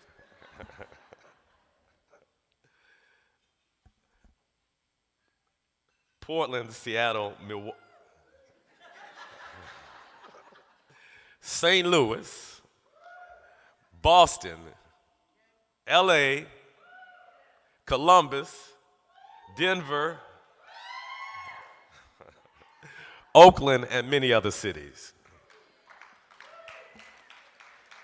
Our collective agricultural expertise has grown, as have our skills for doing things such as what we call in Detroit, jacking water from the fire hydrant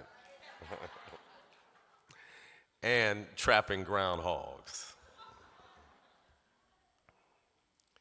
Several cities have appointed urban agricultural directors, including in Detroit, Sister Patrice Brown. Sister Patrice, are you in the house? I saw you earlier. Stand up. In fact, come here.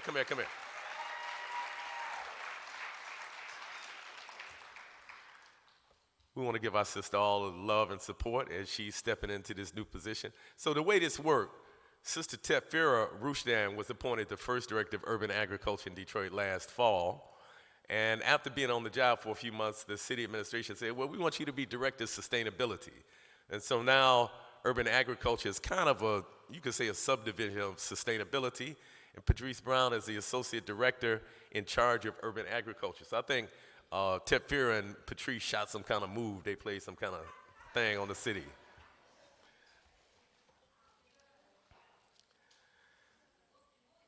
So Detroit, we have Patrice Brown. We have Sister Kiana Mackey in New York City. And I saw Kiana. Ash Richards in Philadelphia, who somebody told me last night is here. Is Ash here? We have Jay Olu in Atlanta. I saw him a couple days ago. I don't know if he's in the house right now. And Kate Lee in Washington, D.C. This is significant that over the last several years, major cities have appointed these directors of urban agriculture. The USDA has also opened 17 urban service locations across the country. USDA, I'm a little concerned because the Detroit urban service location is based in Ann Arbor. So I just want to be clear, Ann Arbor is not Detroit. But still, we liking the progress, but just want you to know, Ann Arbor is not Detroit, okay? In some cities, land access and the use of land for urban agriculture is being more thoughtfully considered. Produce is being grown and sold direct to customers via CSAs, farmers markets, and in some cases, such as the Detroit People's Food Co-op, grocery stores. Produce is sometimes being given away to neighbors and to emergency food providers. School-based and other food and agriculture-related youth programs abound throughout the country. Many cities now have food policy councils, including the city of Detroit. Shout out to the Detroit Food Policy Council. Many universities are paying paid interns to work at urban farms. And funders continue to smile on urban ag, though still too often with small 1- and 2-year grants that require lots of reporting. Can y'all relate to that? We made tremendous progress, but still, we're producing less than 5% of the produce consumed in our cities, which means that 95% is being produced by the agricultural corporate farming system. Farmers and consumers are caught in a dilemma. Farmers want and deserve to be paid fully for the tremendous labor they put into farming. But the other reality is that most consumers have limited income and are understandably lured to lower-priced industrial food system products. Black communities continue to be easy prey for wealth extraction, with other ethnic groups coming into our communities throughout the country and opening retail stores and extracting millions of dollars each week. With few exceptions, as a movement, we lack the resources to do processing, packaging, and distribution on a large scale. And finally, we lack a unifying set of values, goals, and plans. This exists in part, this lack of unity in part, because we do urban agriculture for various reasons. People are attracted to this work for various reasons. Some people just like being outdoors, right? They like the fresh air and the sunshine, and there's nothing wrong with that. Some people like the fellowship that occurs in gardens and farms. Some people are there for the healthy produce. They want the nutrient-dense produce, the vitamins and the minerals. Some people like to do it because it beautifies neighborhoods.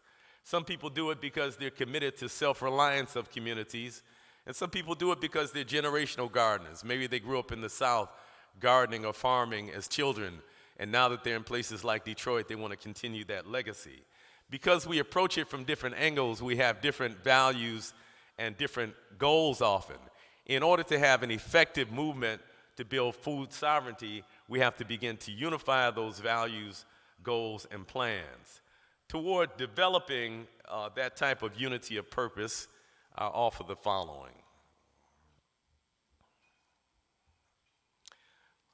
Be clear, we can't garden our way to liberation. I want to say that again.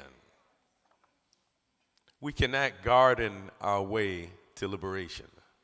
And by the way, for some of y'all, I hope words like liberation don't frighten you, because for many of us, this is about more than growing tomatoes and cucumbers, right? For many of us, this is about self-determination, about transforming society, about transforming power relationships, and about transforming ourselves. We can't garden our way to liberation. Our efforts have to be connected to the larger goal of transforming power and wealth relationships in society. To be most effective in addressing the root causes of food insecurity, the urban agriculture movement should be, 1, rooted in building food sovereignty and power for oppressed communities. Let me pause there for just a minute. When our organization, Detroit Black Community Food Sovereignty Network, was founded in 2006, the name was Detroit Black Community Food Security Network. In 2003, we changed the name from security to sovereignty as our consciousness about our work grew. Now, while it is noble to provide food security, it's insufficient. And food security at its most basic level means that people have sufficient calories, that people are not hungry, that they have the calories to go about their day-to-day work. And certainly in a country as wealthy as the United States of America, every human being should have sufficient calories. It's a sin before God, as Sister Joanne Watson used to say in Detroit, that in a country this wealthy, anybody would be hungry. But still, that's a relatively low bar. My friend Raj Patel once said to me that you can have food security in prison. And I thought about it, I was like, yeah, that's right. You can't get 3 square meals a day in prison. So clearly what we're striving for is something more than just people having enough to eat. And again, not discounting the importance of that, that's very important. But it's still a relatively low bar. And that's something more that we're striving for is what we call food sovereignty. I'm sure many of you have heard that term. If not, I want to embed it in your consciousness today. And food sovereignty is a term that was developed by an international peasant organization, La Via Campesina. And I would invite you to go to their website, to Google them, go to their website, and they have a very extensive definition of what food sovereignty means. But I'll give you the layperson's definition, which is basically that those who produce and consume the food shape and define the food system instead of market forces. In a capitalist system, it's the market forces, the corporations, the buying and the selling of food that shapes and defines the food system. In food sovereignty, it's the people who produce the food, the farmers, the fisher folk, the pastoralists, who, along with the people who consume the food, shape the system so they shape it in a way that benefits them and not just these corporate giants who are extracting tremendous profits. So I mentioned earlier my brother Duran Chavis, he's sauntering up to the front. I just want to acknowledge him. People talk about my walk. This brother got the coolest walk in creation. If you're ever down in Richmond, make sure you check him out. They're doing tremendous work there. So the work has to be rooted in food sovereignty, not simply trying to ensure that everyone has enough food, but trying to make sure that we create a system where the people who are producing and consuming the food are shaping and controlling it. We don't just want to be end users in a process that somebody else controls that makes millions of dollars for Walmart and other corporations. We actually want to shape that process. We want to see the millions of dollars that are being made circulated within our communities so that we're lifting ourselves up instead of continuing to be oppressed by these powerful corporate forces.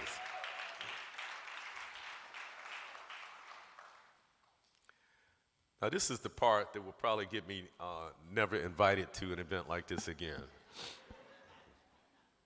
And I'm all right with this. I'm not in the business of making friends and being popular. In order to create a food system rooted in justice and equity, we have to be anti-capitalist. I know some of y'all love capitalism. Yeah, clap it up. The anti-capitalists in the house, clap it up.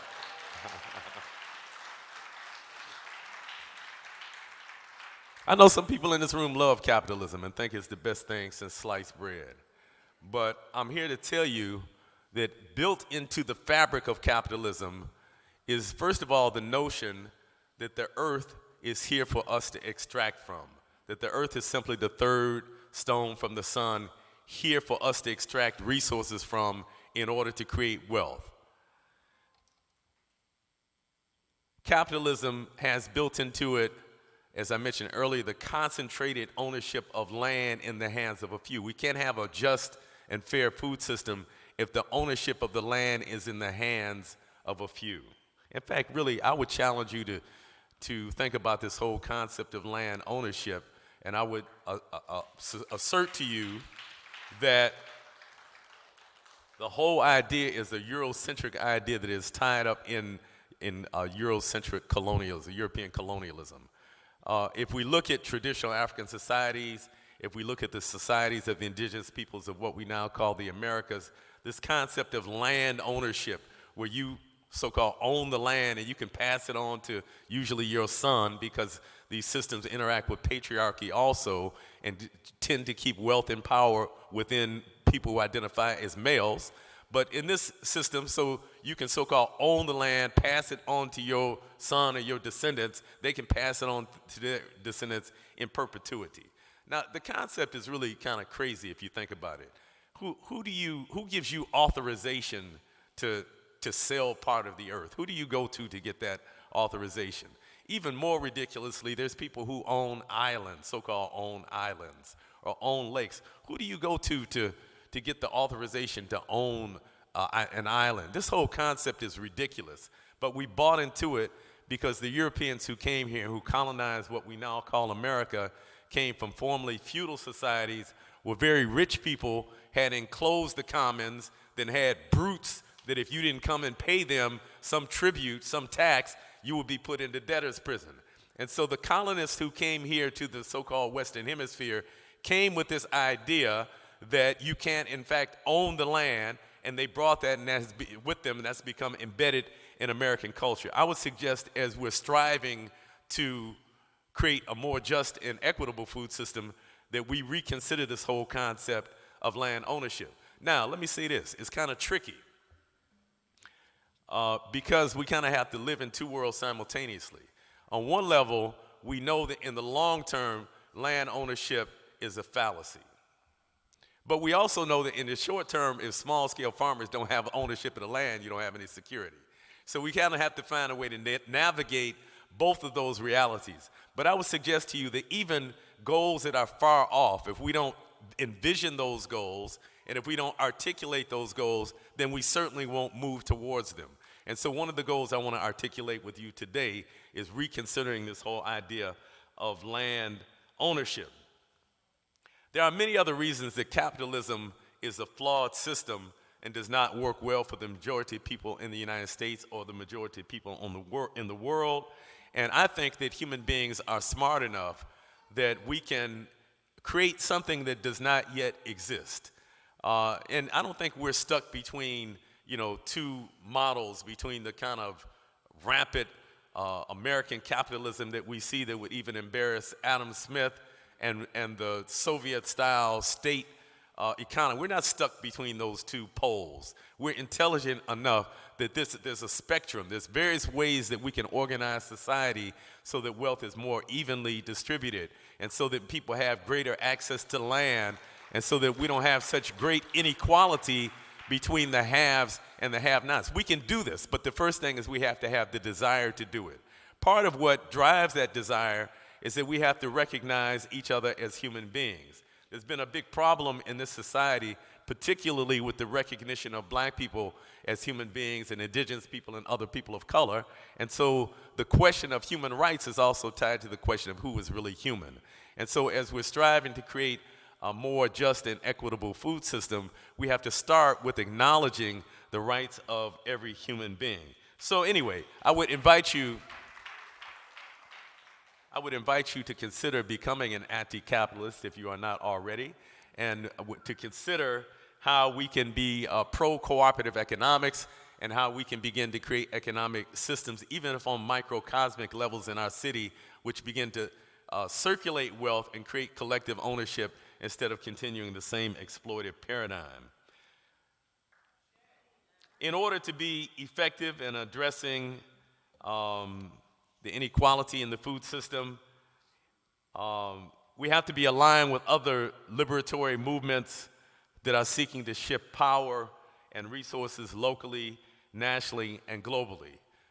The reality is the same factors that cause food insecurity in Detroit are the same forces that cause food insecurity in NOLA.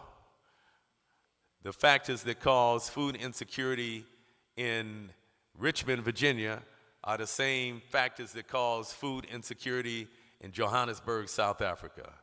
The same forces that cause food insecurity in Cleveland are the forces and the factors that cause food insecurity in India. Because the food system that we're dealing with now, it's not your grandfather's food system, okay? This is not some family farmers who, put their things on a cart and take it to market once a week. That's not what this system is. This is a global food system with global supply chains, with people making mega profits. And so because it is a global food system, we can't only attack it by doing the work locally. It's very important that we work locally. In fact, that's the most important work. But while we're working locally, we have to be consciously connecting our local work with the work which is happening nationally and with the work that is happening internationally, because the food system functions on all those levels.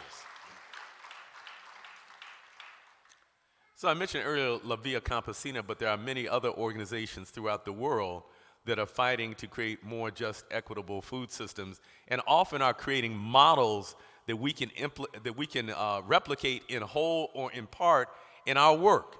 One of the things Malcolm X advised us to do many, many years ago, about 60 years ago, in fact, is he told us to internationalize our struggle. And he was talking to black people in particular, but I want to say this to everybody who's here, that we need to internationalize our struggle. We need to see it in a larger context besides just within the context of the United States.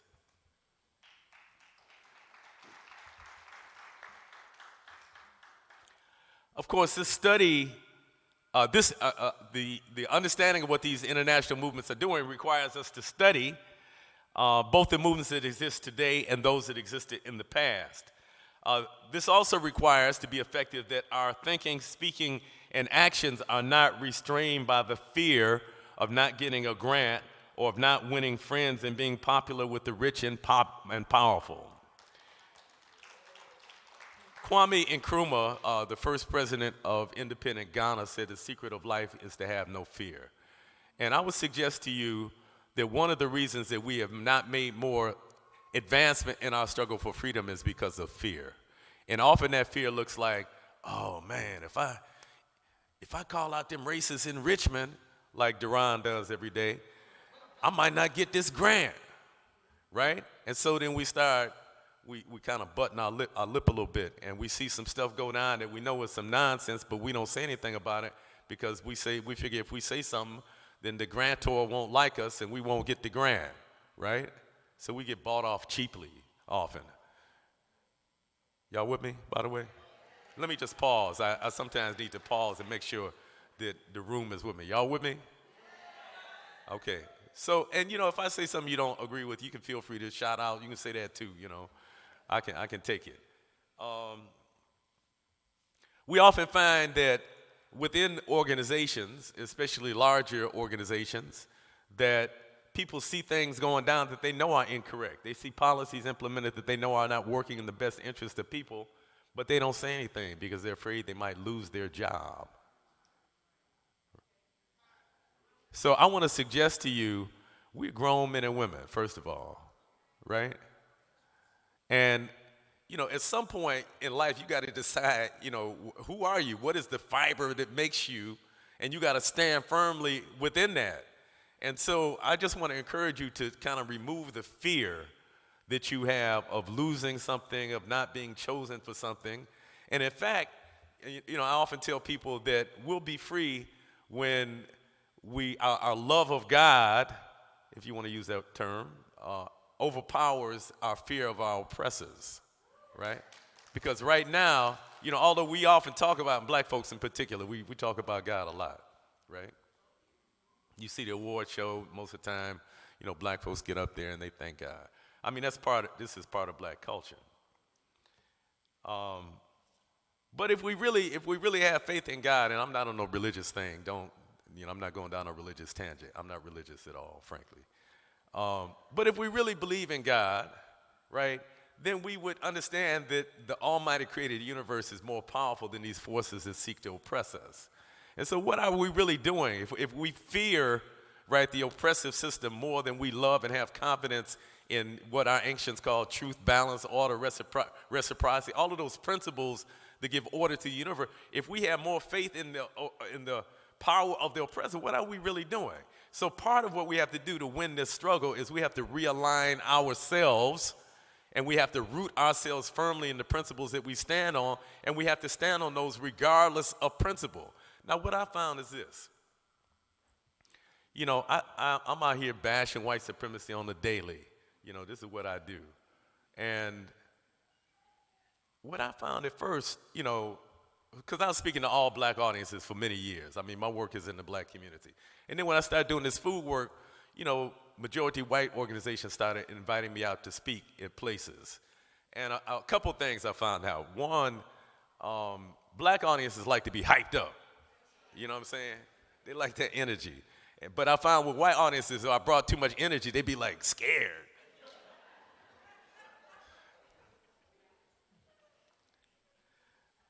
I'll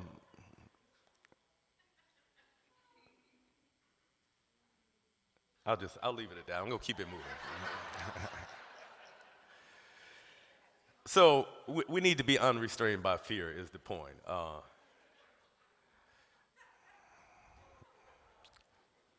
We need greater consolidation of the various conversations and agendas that emerge from the dozens of food security, food justice, and small-scale agricultural conferences and convenings.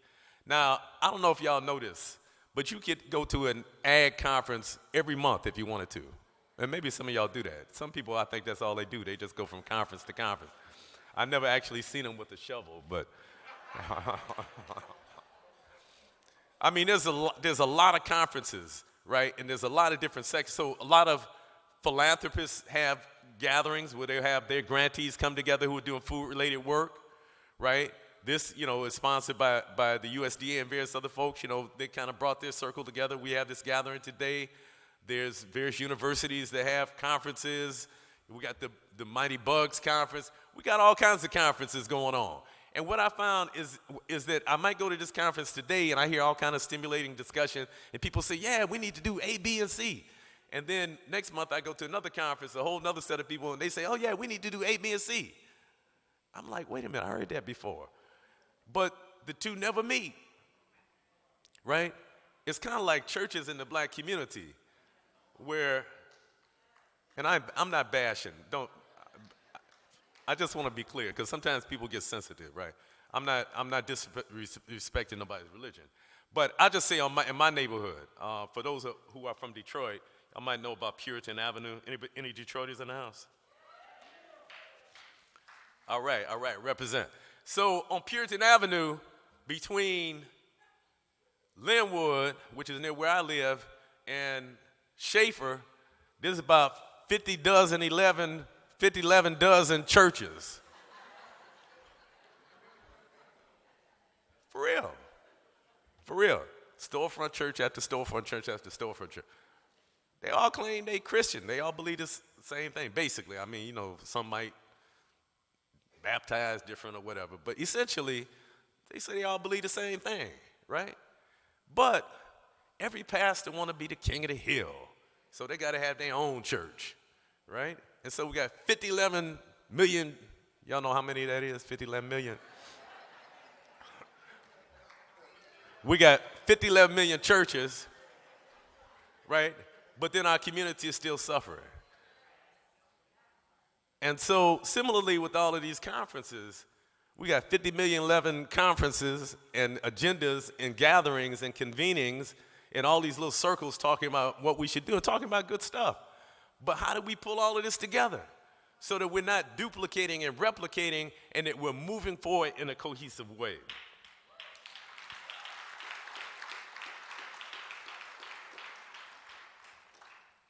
I'm going to move a little faster because Sister Brianna just did this.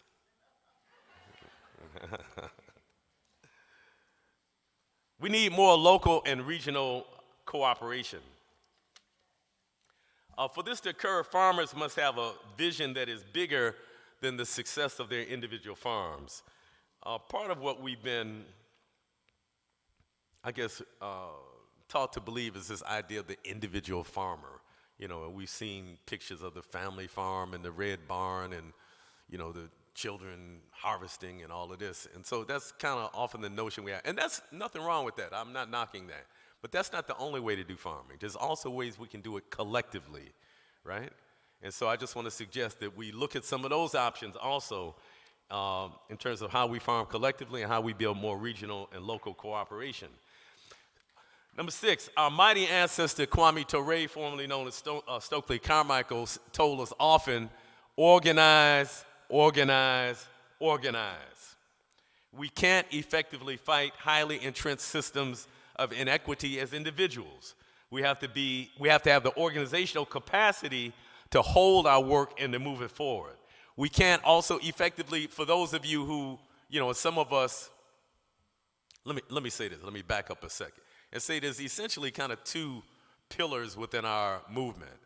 One pillar is the pillar that envisions the future that we want and builds towards that future. It might look like building institutions, building farms, building organizations, building power. The other aspect of our movement is that which challenges injustices in the current system. And so folks who are challenging those injustices might be protesting in the streets. They might be lobbying legislators. They might be advocating for certain things. The reality is that we can't be effective for those who are taking that latter route, and I'm not knocking that because I think both those things are necessary. We can't be highly effective in lobbying or advocating without a base of support. In fact, the reality is, and this is something that we learned from studying African liberation movements, that if you don't have any troops in the field, you don't have any power at the bargaining table. I'll say that again. If you don't have any troops in the field, you don't have any power at the bargaining table. And so most politicians, and I'll tell you, this is just my personal view, and since I'm no longer executive director of Detroit Black Community Food Sovereignty Network, I'm not constrained by worrying about saying things that will bring some bad energy to the organization. But my personal view is most politicians are opportunists. Not all, just most. Most of the ones I've encountered are opportunists. And what they tend to do is they tend to bend in the direction that pressure is applied. And so we have to develop the ability to apply pressure if we're going to move politicians. Most of them don't move on principle. Most politicians don't move on principle. In fact, I don't want to get off into a whole, analysis of the upcoming election. I'll just say, if you pay attention carefully, there are some people that 6 months ago said some things about people that now the whole narrative flipped. Like, oh, I didn't say that, right? The whole narrative flipped. And so, again, most politicians, I don't think, stand on principle. They move based on pressure. And so we have to develop the ability to apply that pressure, which means we have to be organizing within our communities. Organizations provide for the sharing of experiences, knowledge, expertise, and resources. Organizations can serve as a source of moral support and camaraderie. I don't know about you, but there's times that I've been out at the farm by myself and just look ahead of me and see, a 50-foot row. I'll be like, damn. And for real. Y'all don't know about that Broad Fork life. But then if it's somebody in the row next to you with the Broad Fork, suddenly the work becomes easier, right? And so that's the same generally, that when we enter into relationships with others who are doing similar work, it provides a sense of camaraderie and a sense of moral support, and it makes the work easier. That's one of the things that working within organizations can provide to us.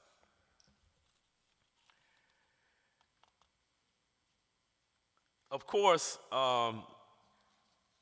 it provides that camaraderie and moral support, but also organizations, if people are not working on their stuff, can provide some crap too, right? Because all of us got stuff that we got to work on. And that stuff includes the internalization of ideas related to racial oppression. For those of you who identify as white, it includes the internalization of these ideas that people who are white are somehow superior and that the culture that has come out of Western Europe is somehow the pinnacle of human development.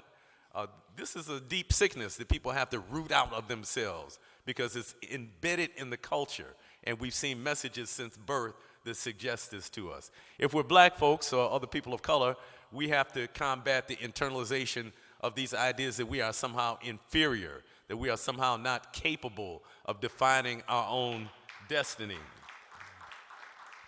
But we also have trauma and issues that we bring to our organizational life based on things that occurred in our personal life. You know, when I was 9, my daddy used to smack me or whatever, you know. And I'm not trying to belittle whatever anybody's trauma is. I'm just saying that we all carry, including myself.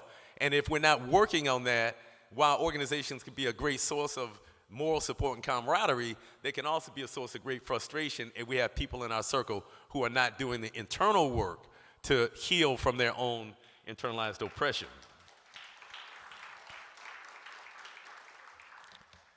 Then there's the question of leadership. Who leads? USDA, don't hate me, okay? Is USDA in the house? Where y'all at? Okay. Y'all don't have like USDA police up in here or anything, do you? Just checking before I say this. So there's the question of who leads. And I would suggest to you that grassroots producers and consumers must lead the movement for food sovereignty.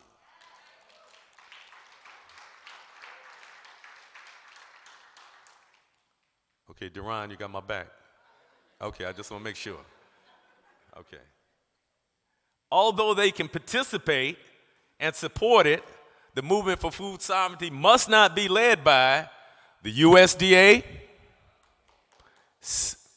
Oh, we got 2 people clap. Some people on the payroll, they can't clap. Even though they know it's true, they can't clap. And I'm mad at you. Must not be led by city governments, right? And so I'll say this in Detroit. Although we now have a director of urban ag and a director of sustainability, and the city has much more of a clue than it had 15, 20 years ago in regard to urban agriculture, I want to be clear that the city has come along basically kicking and screaming, and it was the grassroots people involved in urban agriculture pulling the city so that they can get a clue. So the fact that we have an urban ag director was a result of the activity of people on the ground. Be clear about that. Philanthropy cannot lead, although they think sometimes that because they're giving money, they should set priorities and goals. Now, be clear. I'm down with philanthropy. If you go cut a check, I'm here for it, okay? But you cutting a check don't mean you dictate anything, okay? You have to understand that the wisdom and knowledge to solve the problems in any community already exists within that community. And so if you want to assist, you assist by resourcing the leadership that exists within that community, not trying to impose your ideas on what that community should be doing. Okay, Dr. Jazz, this don't apply to you, but academics cannot lead this movement, okay? And again, there's a role, and I'm not hating academics. Some of my best friends, Dr. Tyler is a PhD, and other folks. You know, I love some PhDs, the ones who not tripping about it. Some PhDs be tripping. But so while we want that support, be clear the academy is not leading the movement for food sovereignty. And finally, certainly gentrifiers should not be leading our movement.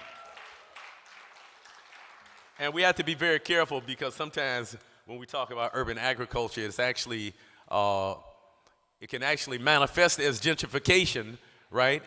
And so we might on the surface say, oh, that's nice, it's a community garden. But then you pull back the covers, you'd be like, oh, that's the same old BS.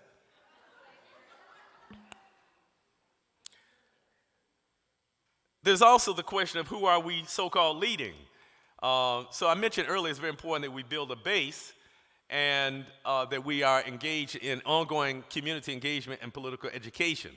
But really what we're actually doing through the lens of food is providing opportunities for community members to work together for the common good.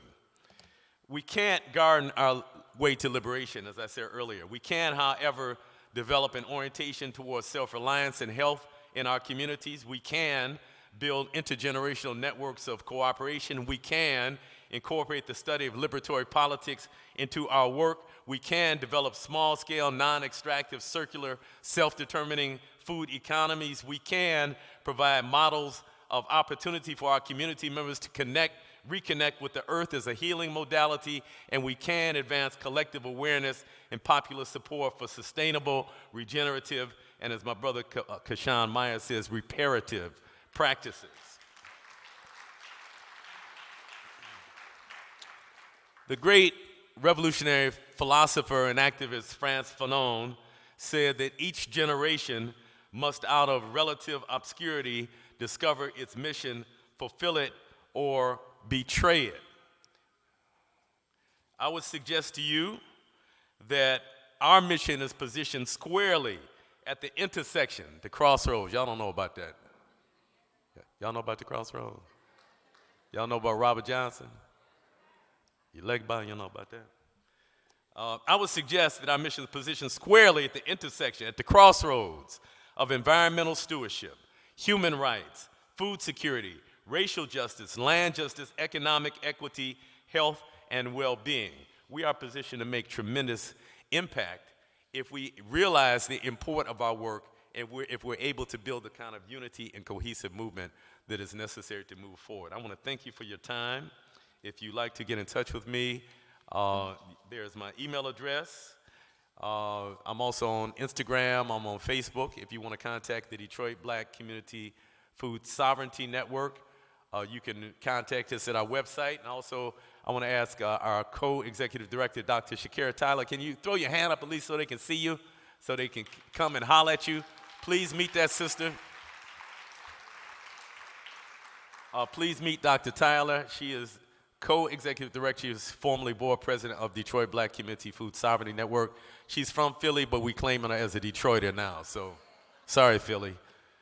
If you want to contact the National Black Food and Justice Alliance, I see one of our co-executive directors here, Dr. Jasmine Jackson. Please raise your hand again.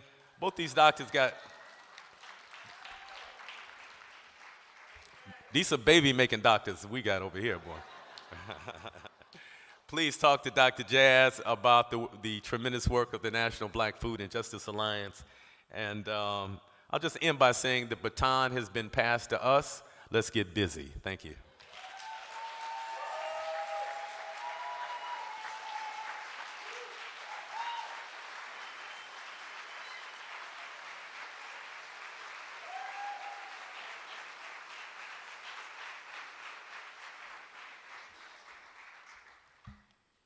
Thank you, Baba Malik, for bringing the energy and welcoming us with open arms and being very helpful. You are definitely the reason why we have Mr. Will Allen speaking tonight. So all of Michigan has welcomed us with open arms, so I just want to say thank you. I want to make a couple last announcements. We have some giveaway stuff. We have some extra bags that we want to give out. They're going like hotcakes, so if you would like to pick one up, see the registration desk. We are also doing interviews. One of our main purposes here are to collect your feedback, your experience, where you want to go. So if you would like to give us some on-camera time and talk about your reason for being here, we are in the corner doing interviews. And also, we will be sending out an evaluation survey. Y'all know y'all getting a survey. Please fill out the survey, give us feedback. There has been so many people that's asked, when's the next one, where's the next one? We gotta find the next funding, so give us the feedback and we can work on doing that. For our session moderators for our next session, we would love to start at 10:45. I know we're a little behind schedule, so go forth, be great, start your session at 10:45.